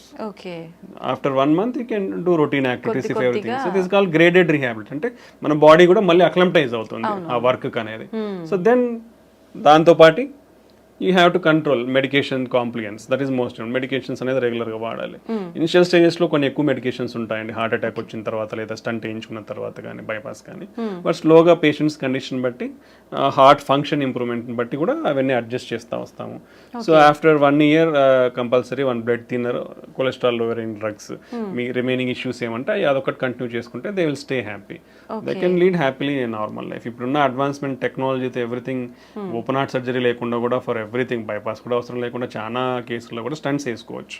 It depends on the patient condition బట్టి బైపాస్, స్టంటింగ్ అనేది కార్డియాలజిస్ట్ వాళ్ళకి బెటర్ ఆప్షన్ ఏది ఉంటే దాన్ని బట్టి మనం అడ్వైస్ చేస్తాము. But mostly we can reduce the need. Open heart surgery need అయితే ఈవెన్ కొరనరీ బ్లాక్స్కే కాదు, ఈవెన్ వాల్వ్ ఇంటర్వెన్షన్స్ అంటాం. అంటే మన గుండెలో 4 గదులు ఉంటాయి, గదుల మధ్యలో వాల్స్ ఉంటాయి, డోర్స్ లెక్క. అవి కూడా ఇంతకు ముందు only option is open heart surgery. Open heart surgery చేసి వాల్వ్ మార్చాల్సి వస్తుంది. But now A days call Tavy. Main aortic valve అనేది డిసీజ్ అవుతుంది ఏజ్ వచ్చిన వాళ్ళలో. సో వాళ్ళల్లో ఇప్పుడు ఓపెన్ హార్ట్ సర్జరీ లేకుండా మోర్ దెన్ 60-65 years ఉంటే మనం తొడలో నుంచి ట్యూబ్స్ పంపించి వాల్వ్, ఇంకో వాల్వ్, కొత్త వాల్వ్ పెట్టేసేయచ్చు. So lot of advancements in technologies. ఇప్పుడు అదే వాళ్ళు even rest of the valves కూడా ఇప్పుడు ఓపెన్ హార్ట్ సర్జరీ లేకుండా వాల్వ్ ఇంప్లాంటేషన్స్ జరుగుతున్నాయి.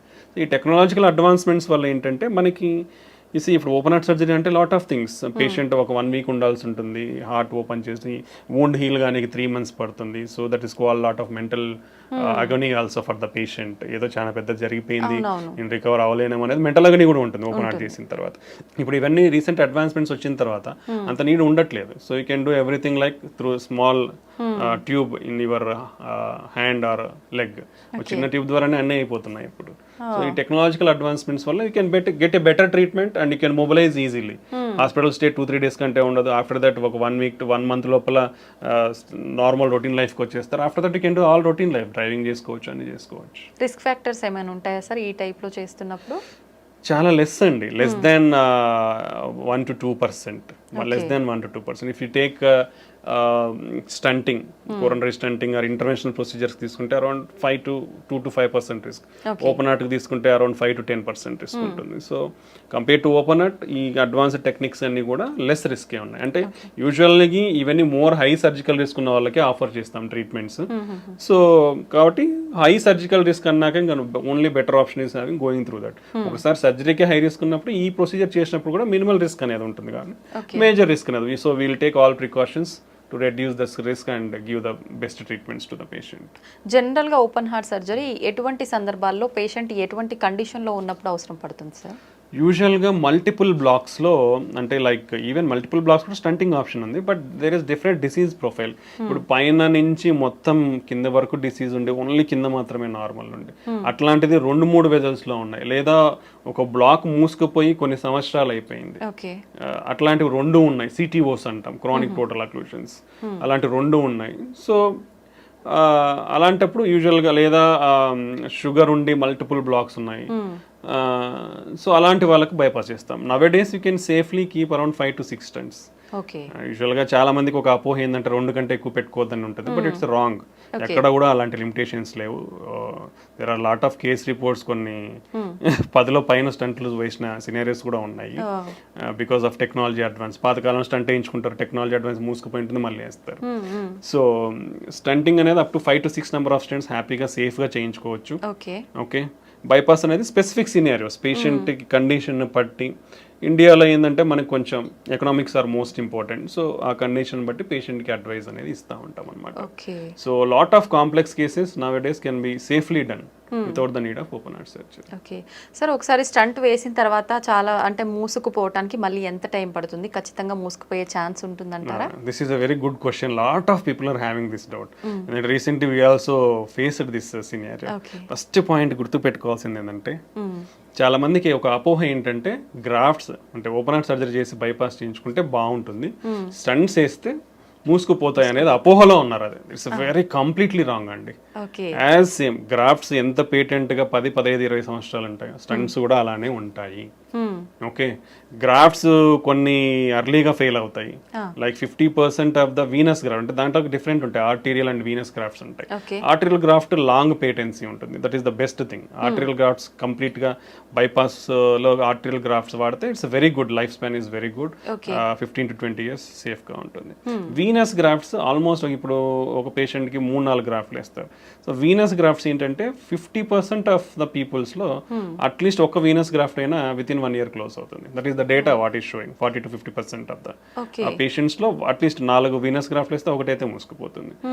ఓకే, బట్ మనకి అదే చెప్పాను కదా, ఇప్పుడున్న technology we are having image guided stunting అంటాం. ఓకే, దాంట్లో ఏంటంటే క్లియర్ గా ఇప్పుడు ఇలా ఉంది, బ్లాక్ ఉంది, నేను ఒక చిన్న కెథటర్ని అంటే ఒక కెమెరాని పంపిస్తాను, చూసి ఈ వాల్లో ఏముంది, ఎంత కొవ్వు శాతం ఉంది, కొవ్వే ఉందా, ఫైబ్రస్ టిష్యూ అంటాం, లేదా సిమెంట్ కాల్షియం అంటాం, అంటే సిమెంట్ లాగా గట్టిగా ఉంటుంది అనమాట, కాల్షియం ఉందా, సో ఏముందని తెలుసుకోవచ్చు. ఎంత దూరం ఉంది ఆ డిసీజ్, ఈ వెజల్ సైజ్ ఎంత, సో ప్రతి డీటెయిల్ వస్తుంది మనకి. ఈ డీటెయిల్స్ వచ్చినప్పుడు ఏమవుతుందంటే ఈ కాల్షియం ఉన్నప్పుడు స్టంట్ పెడితే ఏమవుతుంది, సరిగ్గా ఎక్స్పాండ్ కాదు. So we need to use additional techniques to break that calcium. మనకు 4-5 టెక్నాలజీస్ ఉన్నాయి కాల్షియం బ్రేక్ చేయడానికి. సో ఆ కాల్షియం బ్రేక్ చేసిన తర్వాత నువ్వు స్టంట్ పెడితే ప్రాపర్గా ఎక్స్పాండ్ అవుతుంది. ఎక్స్పాండ్ అయిన తర్వాత కూడా ఆ స్టంట్ సరిగా కూర్చుందా లేదనేది మళ్ళీ కెమెరా పెట్టి చూస్తాము. ఓకే, సో అప్పుడు ఏం తెలుస్తుంది, స్టంట్ పెట్టినాక ఈ స్టంట్ అనేది ప్రాపర్గా ఇట్లా లేకుండా ప్రాపర్గా ఎక్స్పాండ్ అయిందా, ఈ గోడకు అంటే మన వెజల్ వాల్ గోడకు ఏదైతే ఉందో దానికి అతుక్కునిందా, లేదా ఈ స్టంట్ పెట్టినాక లోపల ఏమైనా కాంప్లికేషన్స్ ఉన్నాయా, కోసుకుపోవడం కానీ, టిష్యూ ప్రొలాప్స్ కానీ, రక్తం కట్టడం, అంటే everything we come to know. We are having some guidelines. ఇది స్టంట్ పెట్టిన తర్వాత ఈ ఏరియా అంటాం, ఈ ఏరియా ఒక గైడ్ లైన్, దీనికంటే ఇంత పైన ఉంటే మళ్ళీ మూసుకుపోయే ఛాన్స్ చాలా తక్కువ. సో ఈ పారామీటర్స్ అన్ని చెక్ చేస్తాం. చెక్ చేసినప్పుడు ఇఫ్ ఎవ్రీథింగ్ ఈస్ ఫిట్ 99% పేటెంట్గా ఉంటాయి, మూసుకుపోవు. Okay, so that is the advancement nowadays. All guidelines, European కానీ అమెరికన్ గైడ్ లైన్స్ కానీ, image guided stenting they are advising 100% image guided stunting.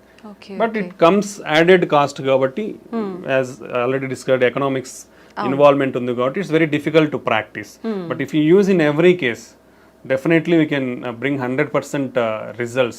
Long term results are 100%. మళ్ళీ మూసుకుపోయే ఛాన్స్ ఉండదు. And quality of the stents, so better quality of the stents, whatever you do the standard quality stents, the chances of occlusion are very less. మూసుకుపోవడం అనేది చాలా తక్కువ ఉంటుంది.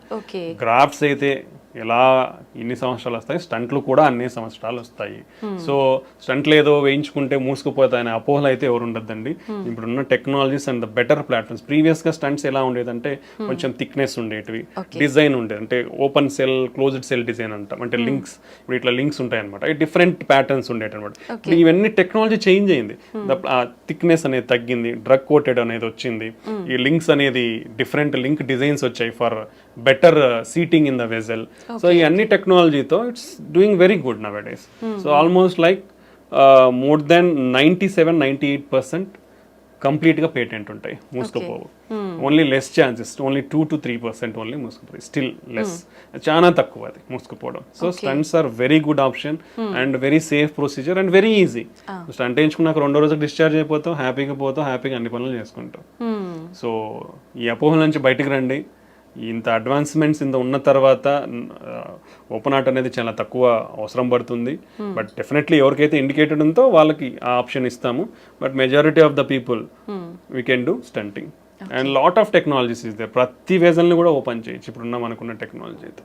So that is my advice. Okay sir, ఒకసారి stunt అయిన తర్వాత కానీ, open heart surgery అయిన తర్వాత కానీ పేషెంట్ ఎన్ని మంత్స్కి ఒకసారి చెకప్ చేయించుకోవాల్సి ఉంటుంది?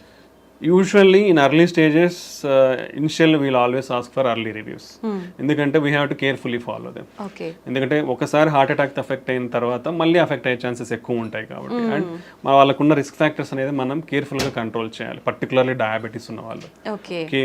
ఇనిషియల్లీ ఎవ్రీ మంత్లీ రావడం చాలా మంచిది, సో దట్ మీకు మీ బీపీ కంట్రోల్ కానీ, షుగర్ కంట్రోల్ కానీ, కొలెస్ట్రాల్ కంట్రోల్ కానీ స్ట్రిక్ట్గా చేయడం వల్ల మీకు ఫ్యూచర్లో ప్రాబ్లమ్స్ లేకుండా ఉంటుంది. సో మీ హార్ట్ గిన ఒకవేళ హార్ట్ ఫంక్షన్ గిన వీక్ అయింది అనుకోండి, ఎవ్రీ మంత్లీ చెక్ చేయించుకుంటే ఎంత ఇంప్రూవ్ అవుతుంది అనేది మనకు తెలుస్తుంది. సో వీల్ మినిమల్లీ 3 months వరకు చూస్తాం. 3 monthsలో ద ఇంప్రూవ్మెంట్ ఎంత వస్తుంది అది మాక్సిమం ఉంటుంది.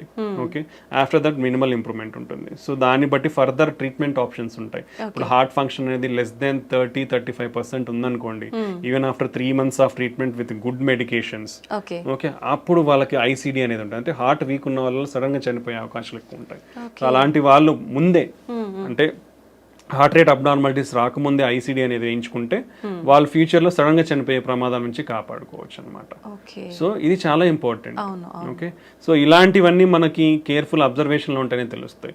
ఇప్పుడు షుగర్ ఉన్న వాళ్ళు 3 monthsకి వచ్చారనుకోండి, అన్కంట్రోల్డ్ షుగర్ ఉంటే వేసిన స్టంట్లు కానీ, గ్రాఫ్ట్స్, బైపాస్ గ్రాఫ్ట్లు కానీ ఫెయిల్ అయిపోతాయి.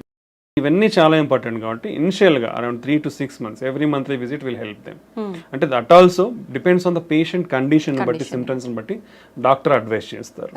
After that if the patient is good, every 2 months or 3 months they can follow. Okay, ప్రతి ఒక్కరు అంటే లోకల్ అవైలబిలిటీ ఉన్న వాళ్ళు నెల వస్తారు, బట్ బయట నుంచి ఊర్ల నుంచి వచ్చే వాళ్ళు నెల రావాలి అంటే వాళ్ళకి ఇబ్బందులు వాళ్ళకు ఉంటాయి. సో అలాంటి వాళ్ళు స్ట్రిక్ట్ గా కంట్రోల్ పెట్టుకొని మంచిగా ఉంటే 2-3 months కి ఫాలో అవ్వచ్చు. లేదా అక్కడ దగ్గరలో ఉన్న డాక్టర్స్ ఉన్నా కానీ లోకల్ గా ఫాలో అవ్వచ్చు, స్పెషలిస్ట్ ఎవరైనా అవైలబిలిటీ ఉంటే. Okay, that is the advice. After that అంతా బాగుంది 1 సంవత్సరం వరకు అంటే yearly annual checkups compulsory. Okay, ఒక సంవత్సరానికి అంతా బాగుంది, హార్ట్ ఫంక్షన్ ఇంప్రూవ్ అయిపోయింది, రెగ్యులర్ గా మందులు వాడుతున్నాడు, బీపీ, షుగర్, కొలెస్ట్రాల్ అన్ని కంట్రోల్లో ఉన్నాయి, తనకి ఏమి సిమ్టమ్స్ ఏం లేవు, ప్రాబ్లమ్స్ ఏం లేవు, they can do every 6 months or annual checkups. వాళ్ళకి అప్పుడు ఆ ఫర్దర్ రివ్యూలో you can identify if any problems is there, otherwise they can continue వాళ్ళ అవే మందులు వాడుకోవచ్చు అనమాట. ఓకే సార్, ఒకసారి స్టంట్ వేసి అది మూసుకుపోయిన తర్వాత మళ్ళీ స్టంట్ వేయటం అనేది రిస్క్తో కూడుకున్న పని అంటారా? Nice question. అసలుకి లైక్ గుడ్ క్వశ్చన్స్ మీరు అడుగుతున్నారు, ఎందుకంటే lot of people have to know all these things. ఒకసారి స్టంట్ వేసిన తర్వాత మళ్ళీ స్టంట్ అనేది వేయించుకోవచ్చు, it's not a problem. Even second time fail అయినాక థర్డ్ టైం కూడా వేయించుకోవచ్చు. Up to 3 maximum levels there is a chance. Now we are having latest technology called drug coated balloons. And it's like previous technology but refined, now came with very refinement and good clinical trials తో వచ్చి it's showing promising results called drug coated balloon. అంటే stunt అవసరం లేకుండా మనము మందు పూసిన బెలూన్ని తీసుకొని పోయి ఎక్కడైతే బ్లాక్ ఉందో, అంటే దాన్ని ఫస్ట్ ఏదైతే బ్లాక్ ఉందో దాన్ని ఓపెన్ చేస్తాం, నీట్గా వెజల్ సైజ్ ఎంత సైజ్ ఉందో ఆ సైజ్కి మనం దాన్ని ఓపెన్ చేస్తాం.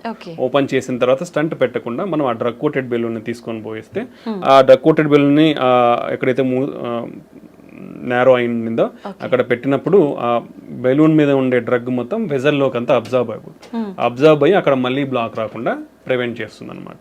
సో ఇది అడ్వాన్స్మెంట్. సో ఈ డ్రగ్ కోటెడ్ బెలూన్ అడ్వాన్స్మెంట్స్ తో ఆల్మోస్ట్ లైక్ ఇప్పుడు స్టంట్ బ్లాక్ అయింది అనుకోండి, వీళ్ళు ఓపెన్ అంటే మనం ఎందుకు బ్లాక్ అయింది అనేది అనలైజ్ చేస్తాం first. That is the advantage of imaging. దాన్ని ఓసిటీ ఇమేజింగ్ అంటాం.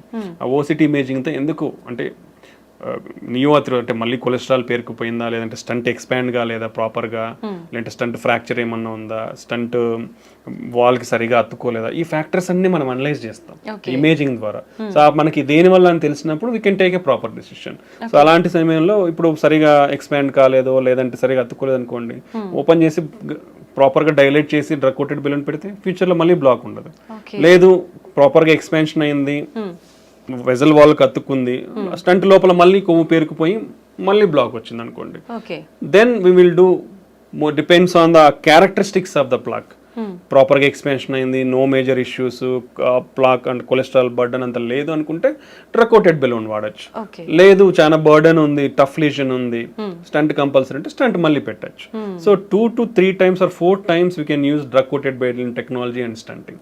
సో మల్టిపుల్ టైమ్స్ బ్లాక్ అయినా వర్రీ అవ్వాల్సిన అవసరం లేదు. చాలా మంది వర్రీ అవుతున్నారు. ఇండియా అది ఐ ఆల్వేస్ టెల్ యూ, అంటే మన దేశంలో ఎకనామిక్స్ అనేది చాలా ఇంపార్టెంట్ అండి, బికాస్ ఇన్సూరెన్స్ అనేది చాలా తక్కువ కాబట్టి. That's why insurance insurances are compulsory to face all these problems. ఎందుకంటే మనకున్న లైఫ్ స్టైల్కి we don't know what problems will get. Everybody అంటే not only general public, everybody, even educated uneducated అందరికి కూడా ఇన్సూరెన్స్ అనేది కంపల్సరీ. బికాస్ ఈ prices whatever you see prices are increasing every year. మనకు health care అనే కాదు, అన్ని ప్రైజెస్ పెరుగుతున్నప్పుడు హెల్త్ కేర్లో కూడా పెరుగుతాయి. So if you want to deal with rising prices, insurance is a compulsory thing. So మనకి ఎకనామిక్స్ అన్ని ఉంటాయి కాబట్టి it's very difficult some decisions. So but ఒకసారి స్టంట్ బ్లాక్ అయిన తర్వాత డెఫినెట్లీ ఇంకోసారి స్టంట్ వేయించుకోవచ్చు, లేదా డ్రగ్ కోటెడ్ బెలూన్ వాడుకోవచ్చు. స్టంట్ బ్లాక్ అయిన తర్వాత డ్రగ్ కోటెడ్ బెలూన్ వాడిన తర్వాత కూడా మళ్ళీ బ్లాక్ వచ్చిందా, ఫైన్. సెకండ్ అంటే third time, first stent, second drug coated, third time you can go stenting. For suppose అంటే ఎన్నిసార్లు బ్లాక్ అంటే ఇంతకు ముందు కాలంలో ఉన్న టెక్నాలజీ వేరు కాబట్టి పాతకి వేసినట్టు మేబీ బ్లాక్ అయితే ఉండొచ్చు. బట్ ఇప్పుడు ఉన్న ప్రజెంట్ లేటెస్ట్ జనరేషన్ టెక్నాలజీతో బ్లాక్స్ మళ్ళీ అయ్యే ఛాన్సెస్ తక్కువ ఉంటాయి. ఓకే, సో అలా ఒకవేళ అయినా మళ్ళీ ఇంకోసారి డ్రగ్ కోటెడ్ బెలూన్ వాడుకోవచ్చు. So you're having multiple options to open that vessel అనమాట. So these are the advantages whatever we're having nowadays. Okay sir, జనరల్గా మనం ఎలాంటి చిన్న చిన్న ఆపరేషన్స్ చేసినా కూడా కాంప్లికేషన్స్ అయితే కంపల్సరీ. ఇంత పెద్ద సర్జరీ, హార్టే మనకు మెయిన్. ఇలాంటి సర్జరీ చేసినప్పుడు ఖచ్చితంగా కాంప్లికేషన్స్ వస్తాయి. Very good. ఎక్కువ ఎలాంటి కాంప్లికేషన్స్ వస్తాయి? అసలు మీరు అడిగే క్వశ్చన్ ఎక్సలెంట్ చెప్తున్నాను. నిజంగా ఇంతవరకు నేను చాలా ఇంటర్వ్యూస్ ఇచ్చాను, nobody has thought about it. ఎందుకంటే lot of practical scenarios if you see, మీరు అనేది అందరూ అలా ఆలోచిస్తే చాలా మంచిది. Because the doctor always try to give the best result. Our first goal is to make the patient live long. ఒక మనిషి ఏదైనా ప్రాబ్లంతో వస్తే డాక్టర్ ఈ మనిషికి ఏ వైద్యంతో ప్రొలాంగ్ చేయగలం life. Okay, nobody can give, we are not gods to give life up to 80 years. We can prolong your life by giving good treatment. Okay, so any procedure అంటే మీరు చిన్న ఇక్కడ ఏదో కాలికి సర్జరీ చేసినా, లేదా చేతికి చేసినా, చిన్న పొట్టకి సర్జరీ చేసినా, ఓకే, చిన్న ముక్కు సర్జరీ చేసినా రిస్క్ ఉంది, కంటి సర్జరీ చేసినా రిస్క్ ఉంది. బట్ హార్ట్ అనేది ఎంత వైటల్ ఆర్గన్ అంటే నీ బాడీ మొత్తానికి పంప్ చేస్తుంది హార్ట్. సో నువ్వు ఆ హార్ట్ తో డీల్ చేసినప్పుడు lot of complications will happen. Okay, చాలా కాంప్లికేషన్స్ ఉంటాయి. If you take the studies, మనకున్న డేటాని తీసుకుంటే ఇండియన్స్ ఒక 10 years హార్ట్ అటాక్ వస్తుంది ముందర. ఓకే, 30 నుంచి 35 సంవత్సరాల తర్వాత మన ఇప్పుడున్న జనరేషన్లో రిస్క్ ఫ్యాక్టర్స్ ఉన్నది. If you compare previously some years back, ఇప్పుడు మన రిస్క్ ఫ్యాక్టర్స్ అనేది అసలు కంటిన్యూస్ రైజింగ్ ట్రెండ్లో ఉన్నాయి. అంటే అంత ఫాస్ట్గా పెరుగుతున్నాయి. యూనో అవర్ ఏజింగ్ పాపులేషన్, ఇంతకుముందు యూఎస్లో 75 years ఏజ్ డబుల్ కానికి 65 పట్టింది. అంటే ఆ పాపులేషన్, ఏజ్డ్ పాపులేషన్ డబుల్ కానికి 65 years పట్టింది. ఇండియాలో ఎవ్రీ 25 yearsకి డబుల్ అవుతుంది. ఎవ్రీ 25 yearsకి 50 years more than aged population is doubling in India. Lot of and ఎవరైతే హార్ట్ అటాక్ తో ప్రజెంట్ అవుతున్నారో compare to western countries or European countries, ఇక్కడ డబల్ కాంప్లికేషన్స్ ఉంటున్నాయి. అంటే మన జెనెటిక్ ప్రొఫైల్, మన రిస్క్ ప్రొఫైల్ అనేది చాలా ఎక్కువ ఉంది ఇక్కడ. సో కాంప్లికేషన్స్ అనే రేట్స్ కూడా ఎక్కువ ఉన్నాయి. So compared to others, we are having higher complication rates. These are because of our lifestyle and our genetic factors and demographic factors. So heart is a very vital organ. So endukante everything will happen in seconds andi ikkada. So we take that much precaution to do any procedure, either in stunting kani ante lot of procedures. If we count, I will take some 30 40 50 procedures and I will name it. అంటే not only stunting ఒకటే కాదు, కార్డియాలజీలో ఉండేది heart holes ఉంటాయి. Heart holes ని close చేస్తాం, దాంట్లో different రకాల heart holes ఉంటాయి. లేదా ఈ వాల్స్ అనేది నేరో అయిపోతాయి, నేరో అయినప్పుడు బెలూన్ తీసుకుని పోయి ఓపెన్ చేస్తాం. ఓకే, ఇవి ఉంటాయి. పేస్ మేకర్స్ ఉంటాయి, ఐసిడిస్ ఉంటాయి. ఓకే, ఇలాంటి చాలా ప్రొసీజర్స్ ఉన్నాయి కార్డియాలజీలో. So without the need of open heart surgery we're doing all these things. So ఇలాంటి అయ్యే టైంలో రిస్క్ అనేది డెఫినెట్లీ ఉంటుందండి. బట్ లాట్ ఆఫ్ ప్రికాషన్స్ తీసుకుని, అంటే ఇప్పుడు బీపీ పడిపోతుందంటే బీపీ కోసం ఒక బెలూన్, ఐఏబీపీ బెలూన్ అనేది ఇండియాలో రీజనబుల్ కాస్ట్ దొరుకుతుంది.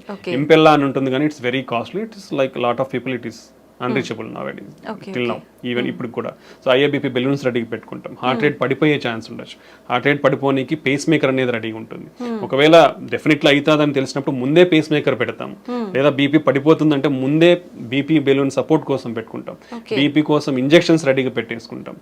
ఓకే, కిడ్నీ క్రియాటిన్ లెవెల్స్ అబ్నార్మల్గా ఉన్నాయంటే దానికి స్పెసిఫిక్ కాంట్రాస్ట్ ఉంటాయి, విజీ ప్యాక్ అంటాం.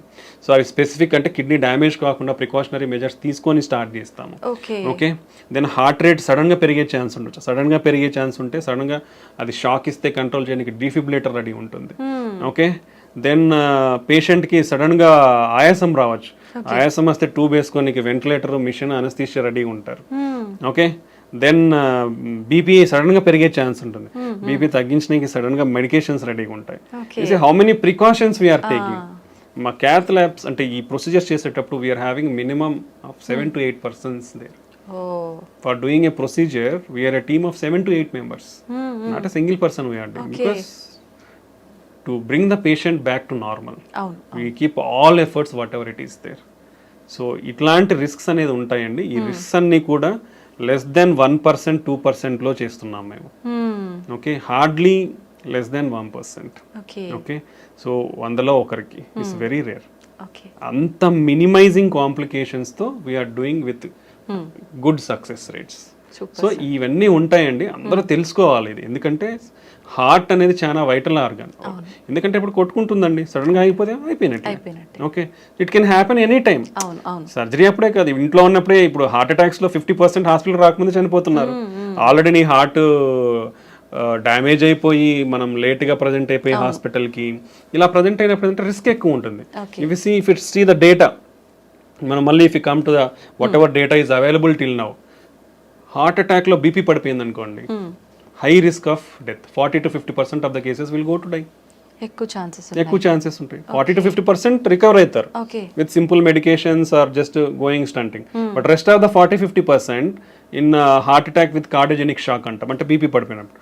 In rest of the 40 to 50%, around 75 to 80% are going to die whatever the treatment you give. That is the risk profile in heart attack. So ఎప్పుడైనా హార్ట్ ఇంటర్వెన్షన్స్ని ఆ విధంగా చూడండి, అన్నీ తెలుసుకోండి. అంటే always we explain the patient before taking any surgery. I think this is a platform I am getting. I just want to tell the people, అంటే అందరికి అర్థం అవ్వాలి అంటే ఎంత రిస్క్ ఉంటుంది హార్ట్ సర్జరీలలో కానీ హార్ట్ స్టంటింగ్లలో కానీ. స్టంటింగ్ అనేది రియర్లీ అంటే వెరీ లెస్ కాంప్లికేటెడ్ ప్రొసీజర్స్ లాగానే we are doing very good results, we are giving good results. But still some risk will be there. మనము చిన్న కాలో ఏలో ఏ చిన్న ముక్కు సర్జరీ చేయించుకున్నా రిస్క్ చెప్తా ఉన్నారు. హార్ట్కి ఉన్నప్పుడు డెఫినెట్లీ రిస్క్ అనేది ఉంటుంది. బట్ ఈవెన్ దెన్ అవన్నీ ప్రికాషనరీ మెజర్స్ తీసుకొని we always do very safely and we always bring the patient a good life. ఇది కంపల్సరీ. అందరూ మీలాగా ఆలోచిస్తే definitely doctors will be always be happy. Sir 7 to 8% ఖచ్చితంగా అక్కడ ఉండి పేషెంట్ని క్యూర్ చేయడానికే వాళ్ళ ప్రయత్నం అంతా చేస్తుంటారు. అసలు నార్మల్గా హార్ట్ సర్జరీ చేసేటప్పుడు స్టంట్స్ ఇలాంటి హార్ట్కి సంబంధించినవి ఏదైనా చేసేటప్పుడు జనరల్గా ఎంత సమయం పడుతుంది సార్? అంటే డిపెండ్స్ ఆన్ ద లిజన్ అండి. నేను ఆల్రెడీ మీకు ఇప్పుడు చెప్పాను. So lesions are different. Fibrous plaque అంటాం, ఫ్యాటీ ప్లాక్ అంటాం, క్యాల్సిఫిక్ ప్లాక్ అంటాం. ఇప్పుడు like and number of the blocks, single block ఉందా? ఇప్పుడు లెఫ్ట్ సైడ్ లో 2 మేజర్ వెజల్స్ ఉంటాయి, లెఫ్ట్ సైడ్ లోనే 2-3 బ్లాక్స్ ఉన్నాయా, రైట్ సైడ్ కూడా ఉందా? ఓకే, ఇప్పుడు 3 బ్లాక్స్ ఉన్నాయి. ఇప్పుడు సింపుల్ లిజన్స్ అనుకోండి, it may take around 1 hour or 1.5 hours. If like calcium lesions, we need to use additional treatments like the calcium ki we will call as rotational atherectomy అంటాం, drill చేసుకుంటూ పోతుంది. ఇంకోటి orbital అథెరెక్టమీ, అది కూడా ఇంకో mechanism తో drill చేస్తుంది. ఇంకోటి ఇంట్రావాస్కులర్ లిథోట్రిప్సీ అంటాం, అంటే ఒక అల్ట్రాసోనిక్ వేవ్స్ తో ఒక బెలూన్ ని తీసుకొని పోయి దాన్ని కాల్షియం ఏదైతే స్ట్రాంగ్ సిమెంట్ లాగా ఉంటుందో దాన్ని బ్రేక్ చేస్తాం అన్నమాట. అదొక మెథడాలజీ ఉంది. సో ఇలాంటి అడిషనల్ టెక్నిక్స్ లేదా ఇమేజ్ గైడింగ్ అనేది వాడినప్పుడు కానీ, సో ఇలాంటి టైంలలో it may take longer time, sometimes 3 to 4 hours. Like if you see like bifurcation, ఇప్పుడు ఒక వెజల్ ఇట్లా వస్తుంది, ఇక్కడ నుంచి ఇంకో బ్రాంచ్ ఇట్లా వస్తుంది. సో ఇక్కడ బ్లాక్ ఉంది, ఇక్కడ బ్లాక్ ఉంది. ఈ రెండింటిని స్టంట్ వేయాలి, తీసుకోవాలి. బైఫర్కేషన్ స్టంటింగ్ అంటాం. ఇంకోటి లెఫ్ట్ మెయిన్ వెజల్ స్టంటింగ్ అంటాం, అంటే main vessel it will supply almost like 70% of the blood supply to the heart. Okay, అలాంటి సినారియో. లేదంటే క్రానిక్ టోటల్ అక్లూజన్స్ అని చెప్పాను, సిటీఓస్ అంటాం. అంటే అది మూసుకుపోయి more than 3 months to 1 year or sometimes 7 years or 10 years కూడా అయి ఉండొచ్చు. బట్ పేషెంట్కి తెలియదు ఒక్కొక్కసారి, because of probably some protective phenomenon will be there. Definitely there are some protective phenomena in our heart. అంటే ఇప్పుడు రైట్ సైడ్ ప్రాబ్లీ మూసుకుపోయింది అనుకోండి, ఇప్పుడు ఇదంతా వెజల్, ఇక్కడ నుంచి బ్లడ్ వెజల్ ఉంది, ఇక్కడ మూసుకుపోయింది, ఇక్కడ నుంచి బ్లడ్ సప్లై రాదు. సో లెఫ్ట్ సిస్టమ్ నుంచి వస్తుంది మనకి. సో లెఫ్ట్ సిస్టమ్ నుంచి ఇక్కడ వరకు వస్తుంది.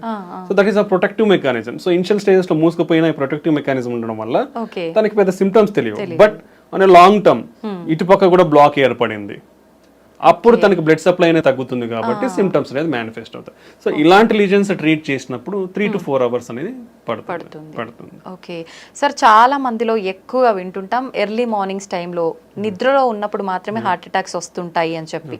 ఎందుకని ఆ టైంలోనే ఎక్కువగా జరుగుతూ ఉంటుంది సార్? ఆ టైంలోనే వస్తాయి అనేది ఏం లేదు, any time can come, depends on our lot of hormonal influences and physical and environmental factors. But mostly morning there are some hormonal changes will be there that will contribute to heart attacks in the morning times లో కొంచెం ఎక్కువ ఉండే అవకాశం. Some times winter seasons లో it will cause వ్యాసస్. ఇప్పుడు చలి ఉందనుకోండి, vessels cause వ్యాసోస్పాజం. So అలాంటప్పుడు కొంచెం ఎక్కువ వచ్చే అవకాశం ఉంటుంది.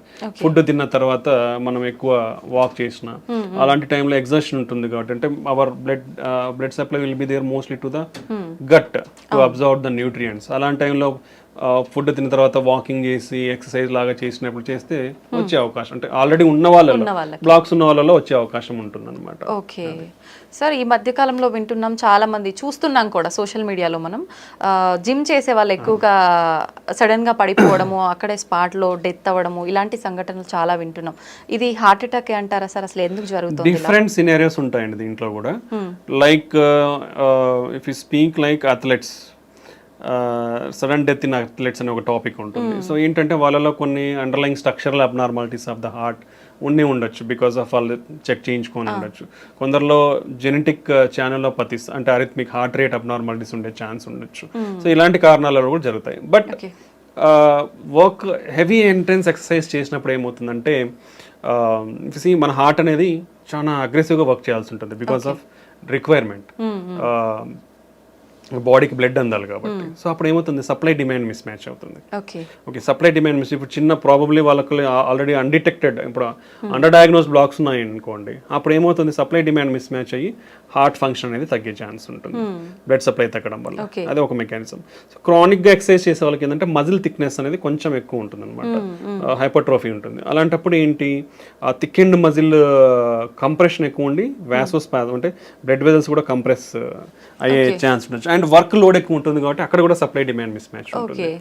ఒకసారి ఎక్సర్సైజ్ చేసినప్పుడు ఏమవుతుందంటే స్పాంటేనియస్ కొరనరీ డిసెక్షన్స్ ఉంటాం.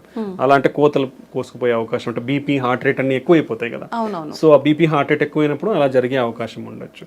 Some times arrhythmic syndromes already ఇప్పుడు మనం ఎక్సర్సైజ్ చేసినప్పుడు హార్ట్ రేట్ పెరిగిపోతుంది. సమ్ టైమ్స్ అది ఇంకా ఎక్కువ పెరిగిపోవడం వల్ల సడన్ డెత్లు అయ్యే ఛాన్స్ ఉండొచ్చు. డిహైడ్రేషన్ ఉంటుంది. డిహైడ్రేషన్ ఎలక్ట్రోలైట్ అబ్నార్మాలిటీస్ వల్ల జరిగే అవకాశం ఉండొచ్చు. సో వీళ్ళలో అన్డిటెక్టెడ్ ఏమన్నా కొరనరీ అనామలీస్ కానీ ఇట్లా ఏదన్నా ఉంటే అది కంప్రెషన్ అవ్వడం వలన ఈ విధంగా కూడా బ్లడ్ సప్లై తగ్గడం వల్ల సడన్ గా చనిపోయే అవకాశం ఉండొచ్చు అనమాట. So better evaluate yourself before doing intense workouts. మనం already we discussed heavy intense workouts are not much required. Minimum of 150 minutes per week, 75 minutes of high intense workouts per week is enough. So you can take gaps between doing intense workouts. You can limit yourself up to what level you can do. So ఆ precautionary అన్ని తీసుకొని then under strict guidance there should be some person, మీరు ఇలా చేసేటప్పుడు ఒక strict person who knows how to మనం resuscitation అంటాం. Suppose in case ఏదైనా జరిగితే at least they know how to do a CPR and until the medical facility arrives at you. So ఇవన్నీ setup ఉండి ప్రికాషనరీగా ఉన్న తర్వాతనే హై ఇంటెన్స్ వర్కౌట్స్ అనేది వెళ్ళడం మంచిది అనమాట. ఓకే సార్, కరోనాకి ఎఫెక్ట్ అయిన వాళ్ళలో ఎక్కువగా గుండె జబ్బులు వస్తున్నాయని చెప్పి వింటున్నాం, ఇదంతా నిజమే అంటారా? దేర్ ఆర్ సమ్ మెకానిజమ్స్ అండి, అంటే దాని వల్లనే వస్తున్నాయి అని అయితే ఏమీ మనం చెప్పలేం, but there is a possibility is there. So Covid అనేది ఒక inflammatory disease, okay, basically, and microvascular disease అనేది కూడా అంటాం, microvascular inflammatory disease. So post Covid అంటే కోవిడ్ తర్వాత కూడా ఈ ఇన్ఫ్లమేషన్ కానీ ఇమ్యూనిటీ డిస్రెగ్యులేషన్ అనేది కొంచెం ఉంటుంది. ఓకే. వాట్ ఎవర్ ద మనకి స్టడీస్లో మెకానిజమ్స్, ప్రపోజ్డ్ మెకానిజమ్స్. అలానే సమ్ అనటామిక్ డిస్టర్బెన్స్ అంటే మన సింపెథటిక్ యాక్టివిటీ, పారాసింపెథటిక్ యాక్టివిటీ, రెండు సిస్టమ్స్ ఉంటాయి మనకి. అటోనామిక్స్ అంటే మన బ్లడ్ ప్రెషర్ని, హార్ట్ రేట్ని కంట్రోల్, బ్లడ్ వాల్యూమ్ని కంట్రోల్ చేసే సిస్టమ్స్ ఉన్నాయి. ఓకే. సో ఆ ఇంబ్యాలెన్స్ కూడా ఉందన్నమాట. సో అండ్ ఈ ఇన్ఫ్లమేషన్ వల్ల ఏమవుతుందంటే మన వెజల్ డ్యామేజ్ అవుతుంటుంది, కొంచెం more prone to thrombotic risk ఉంది. సో ఈ అండర్లయింగ్ మెకానిజమ్స్ వల్ల కోవిడ్ తర్వాత కూడా కొంచెం అంటే పర్టికులర్లీ ఈ రిస్క్ కూడా ఎవరిలో ఎక్కువ ఉంటుందంటే రిస్క్ ఫ్యాక్టర్స్ ఉన్న వాళ్ళల్లో already sugar, BP, cholesterol problem, kidney problems, old age ఉన్న వాళ్ళు, ఆల్రెడీ హెల్త్ ఇష్యూస్ ఉన్న వాళ్ళల్లో కొంచెం ఇవి ఎక్కువగా చూపిస్తా ఉందన్నమాట. అదర్వైజ్ రెస్ట్ ఆఫ్ ద పీపుల్లో అంత ఎఫెక్ట్స్ మనకి, ఇలాంటి వాళ్ళలో కొంచెం ఎఫెక్ట్స్ ఉండే అవకాశం అయితే ఉంటుందన్నమాట. సో పోస్ట్ కోవిడ్ ఈ విధంగా జరిగే అవకాశం కనిపిస్తా ఉంది. ఓకే సార్, వంశ పారపర్యంగా కూడా మనకు జెనెటిక్స్ని బట్టి హార్ట్ అటాక్ వచ్చే ఛాన్స్ ఉంటుందని అయితే వింటున్నాం. ఎంత వరకు వచ్చే అవకాశం ఉంటుంది సార్? ఎంత శాతం? 1.5 to 2 fold రిస్క్ ఉందండి, అంటే 2 రెట్లు ఎక్కువ ఉంది. పర్టికులర్లీ హార్ట్ అటాక్ ఇంట్లో వాళ్ళకి లెస్ దాన్ 50 to 55 years లోపల మన ఇంట్లో వాళ్ళకి ఎవరికన్నా హార్ట్ అటాక్ వచ్చింది అనుకోండి, 2 రెట్లు ఎక్కువ మనం రిస్క్ లో ఉన్నట్లే. Okay. So lot of people are recognizing that thing. ఫ్యామిలీలో చాలా మంది కూడా మేము చూస్తుంటాం ప్రాక్టీస్లో, they will come and regularly check themselves. So compulsory definitely genetic factories అనేది చాలా ఇంపార్టెంట్ అండి. సో 2 times రిస్క్ అనేది ఉంటుంది. సో కాబట్టి పర్టికులర్లీ ఇలాంటి సంఘటనలు ఇంట్లో ఎవరికైనా జరిగితే యంగ్స్టర్స్, ఫ్యామిలీలో ఉన్న యంగ్స్టర్స్ అందరూ కూడా చాలా కాషియస్గా ఉండాలి. రెగ్యులర్ చెకప్స్ అనేది కంపల్సరీ చేయించుకోవాలి. ఒక జెనెటిక్ కాంపోనెంట్ ఉంటుంది కాబట్టి హెల్తీ లైఫ్ స్టైల్ ఫాలో అవ్వాలి, రెగ్యులర్ ఎక్సర్సైజ్ చేయాలి. సో అండ్ ఒకవేళ ఈ వీళ్ళల్లో ఎవరికైనా రిస్క్, ఇప్పుడు హార్ట్ అటాక్లో ఇట్లా జరిగిన వాళ్ళకి బీపీ, షుగర్లు కూడా ఉండే అవకాశం ఉంటుంది ఇంట్లో. సో డెఫినెట్లీ అవన్నీ కూడా కంట్రోల్లో పెట్టుకోవాలి. ఈ జాగ్రత్తలు తీసుకుంటే మనం కొంచెం రిస్క్ను తగ్గించుకునే వాళ్ళం అవుతాం. ఓకే సార్, చాలా మంది పిల్లలు బై బర్తే హార్ట్లో హోల్ ఉందని చెప్పి రకరకాల హార్ట్ ప్రాబ్లమ్స్ గురించి వింటుంటాం. ఇవన్నీ జెనెటిక్సే అంటారా, వేరే ఇంకేదైనా రీజన్స్ ఉంటాయంటారా? మెయిన్ థింగ్ ఈజ్ జెనెటిక్స్ అండి. హార్ట్ హోల్స్ అనేది నిజంగా చెప్పాలంటే it's a good treatable disease. అది ఉంటే lot of the kids will get definitely good treatment. But అది కాకుండా కాంప్లెక్స్ కంజెనిటల్ హార్ట్ డిసీజెస్ అంటాం. These are very difficult to treat. అంటే surgeries available, but they have to be long-term problems will be there in those type of complex congenital heart defects లో. Okay, primary thing genetics కాకుండా second thing మనం చూస్తే maternal health is important. That is the most one of the most reason to consider. అందుకే lot of governments had concentrated on maternal health also. So వాళ్ళకి good nutrition is important. And మనం already discuss చేసుకున్నాం, వీళ్ళకి BP, sugar ఇవన్నీ కూడా develop కాకుండా ఉంటే they will give healthy, particularly infections, maternal infections కానీ, maternal drug abuse, maternal smoking, alcohol, drugs కానీ ఇవన్నీ ఉండకూడదు యూజువల్గా. ఇవన్నీ ఓల్డ్ జనరేషన్లో అయితే లేవు, న్యూ జనరేషన్ మనకు తెలియదు ఎంత. సో ఇవన్నీ డ్రగ్స్ ఎఫెక్ట్స్ కానీ, దెన్ ఈవెన్ సమ్ మెడికేషన్స్లో కూడా pregnancy ante there are lot of limitations to give some medications. So we will avoid completely some medications in pregnancy. Okay, so there are specific drugs to be given. Avanni monitor cheskoni istam anamata, that every physician or doctors will follow all those things to avoid these complications. And infections raakunda they have to maintain their health well. And their nutrition is most important. And baby birth kuda first 1000 days of baby birth is most important. So they should compulsorily get the breastfeed always.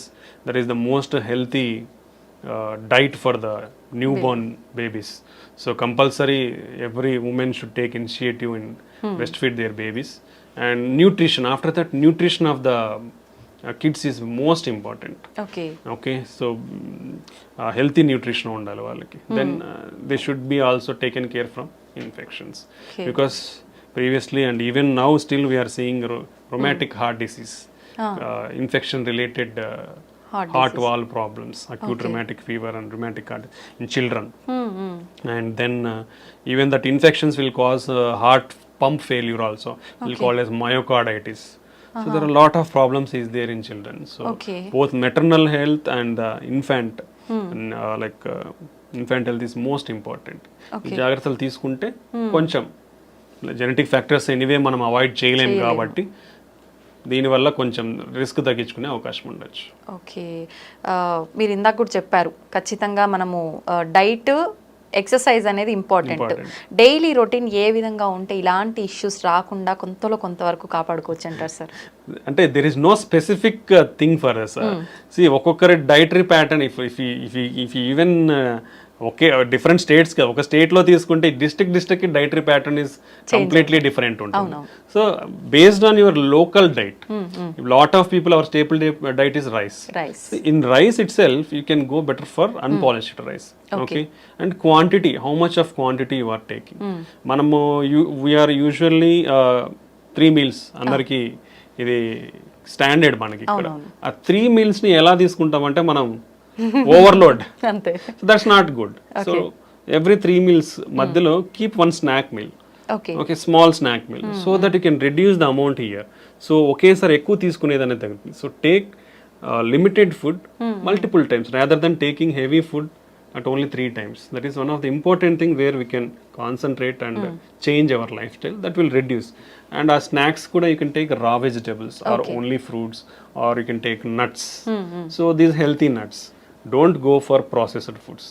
Don't go for like ready to eat, ready to made foods. Those are all unhealthy, and it's only for చెప్పాను కదా, easy availability is causing lot of problems. అంతే sir. Okay, so దీన్ని prevent చేసుకోవాలంటే ఈ measures తీసుకుంటే ఫుడ్లో మనం. And now previous కాలంలో మనం చాలా మంది చెప్పేది వింటాం, మిల్లెట్స్ ఎక్కువ తినేవాళ్ళు మన గ్రాండ్ పేరెంట్స్ కూడా. ఆఫ్టర్ దట్ రైస్ అనేది వచ్చింది. So better you can take parts of the millets and cereals and pulses in to our food. చాలా తక్కువ తీసుకుంటాం అందరం. You should increase all these things. Beans కానీ kidney beans, or a lot of different types of beans is there. So we can increase all those diet in our food. So ala cheyadam valla we can take a more healthy food and restrict your non-vegetarian. ఇప్పుడు రోజు బిర్యానీలు తినే వాళ్ళు ఎంతమంది ఉన్నారు, వేలల్లో ఉంటారు. So that's not healthy. Okay, so you can reduce your non vegetarian. Previously only weekly once తినేవాళ్ళు. That's good really. Nowadays daily non veg లేనిదే ముద్ద కూడా దిగని వాళ్ళు చాలా మంది ఉంటారు. So that's not a good habit. we already discussed చేప అంటే ఫిష్ కానీ పౌల్ట్రీ కానీ 2 to 3 times. అంటే 2 to 3 times అంటే 3 days కాదండి, 2 to 3 servings. It's called 2 to 3 servings per week. Okay, అది important. That is important, not days. 2 to 3 servings per week is okay. Okay, ఈ changes in the diet తీసుకుంటే we'll stay healthy. And exercise definitely at least spare 30 minutes. You do simple walk or brisk walk, or spare 30 minutes for your health per day. At least 6 days a week. Sunday you can enjoy wherever. At least 6 days a week, spare 30 minutes a day. Just if you are not having any equipment or nothing, do normal walk or do small brisk walk. That will maintain you healthy. And if anybody is really interested, average people life style ప్రకారం, ఇప్పుడు అందరున్న life style ప్రకారం ఎన్ని steps నడుస్తున్నారు చెప్పదా? 2000 to 3000 steps కంటే నడవట్లేదండి, ఇంకా తక్కువ నడుస్తున్నారు. That is unhealthy. minimum to minimum maintain around 5,000 to 6,000 steps per day. If you are really have time, go for at least 10,000 steps per day. That will still have some more benefits. So ivanni kuda important. Exercise is definitely a part and parcel of our this thing. Along with that, you can practice meditation or yoga. Yoga is having a lot of good beneficial effects on the health and mind. So you can do yoga and meditation. So at least ante oka 1 hour, like 30 minutes some exercise, 15 minutes some yoga, 15 minutes some meditation. You'll get that peace of mind and you can reduce your stress levels. You can control అంటే మన risk factors ని control చేసుకోవచ్చు. ఇలా చాలా వాటికి ఉపయోగపడుతుంది అన్నమాట. Okay, నిజంగా చాలా మంచి వాల్యుబుల్ ఇన్ఫర్మేషన్ అయితే మా ప్రేక్షకుల కోసం ఇచ్చారు sir. Thank you very much. Thank you అండి, thank you very much. And for more videos, please subscribe to iDream. Please subscribe to iDream. Please subscribe iDream. And please subscribe to iDream. For more videos, subscribe to iDream. please like, share and subscribe to the channel. Congratulations, iDream. Subscribe to iDream. Subscribe to iDream. So subscribe to iDream Media. iDream ki iDream team andarki huge congratulations. Please subscribe iDream Media. Please subscribe to iDream. Subscribe iDream. Please subscribe to iDream. iDream అంటే నా కళల channel subscribe చేసుకున్న నోరు తిరుగుతలేదు, మీరైతే గంట గుర్తు కొట్టండి. For more such videos, please subscribe to iDream. Subscribe to iDream. Please subscribe to iDream. Please subscribe iDream Media. Please do subscribe to iDream. Please subscribe to iDream Media. For best entertainment and information, please subscribe iDream. And don't forget to subscribe to iDream.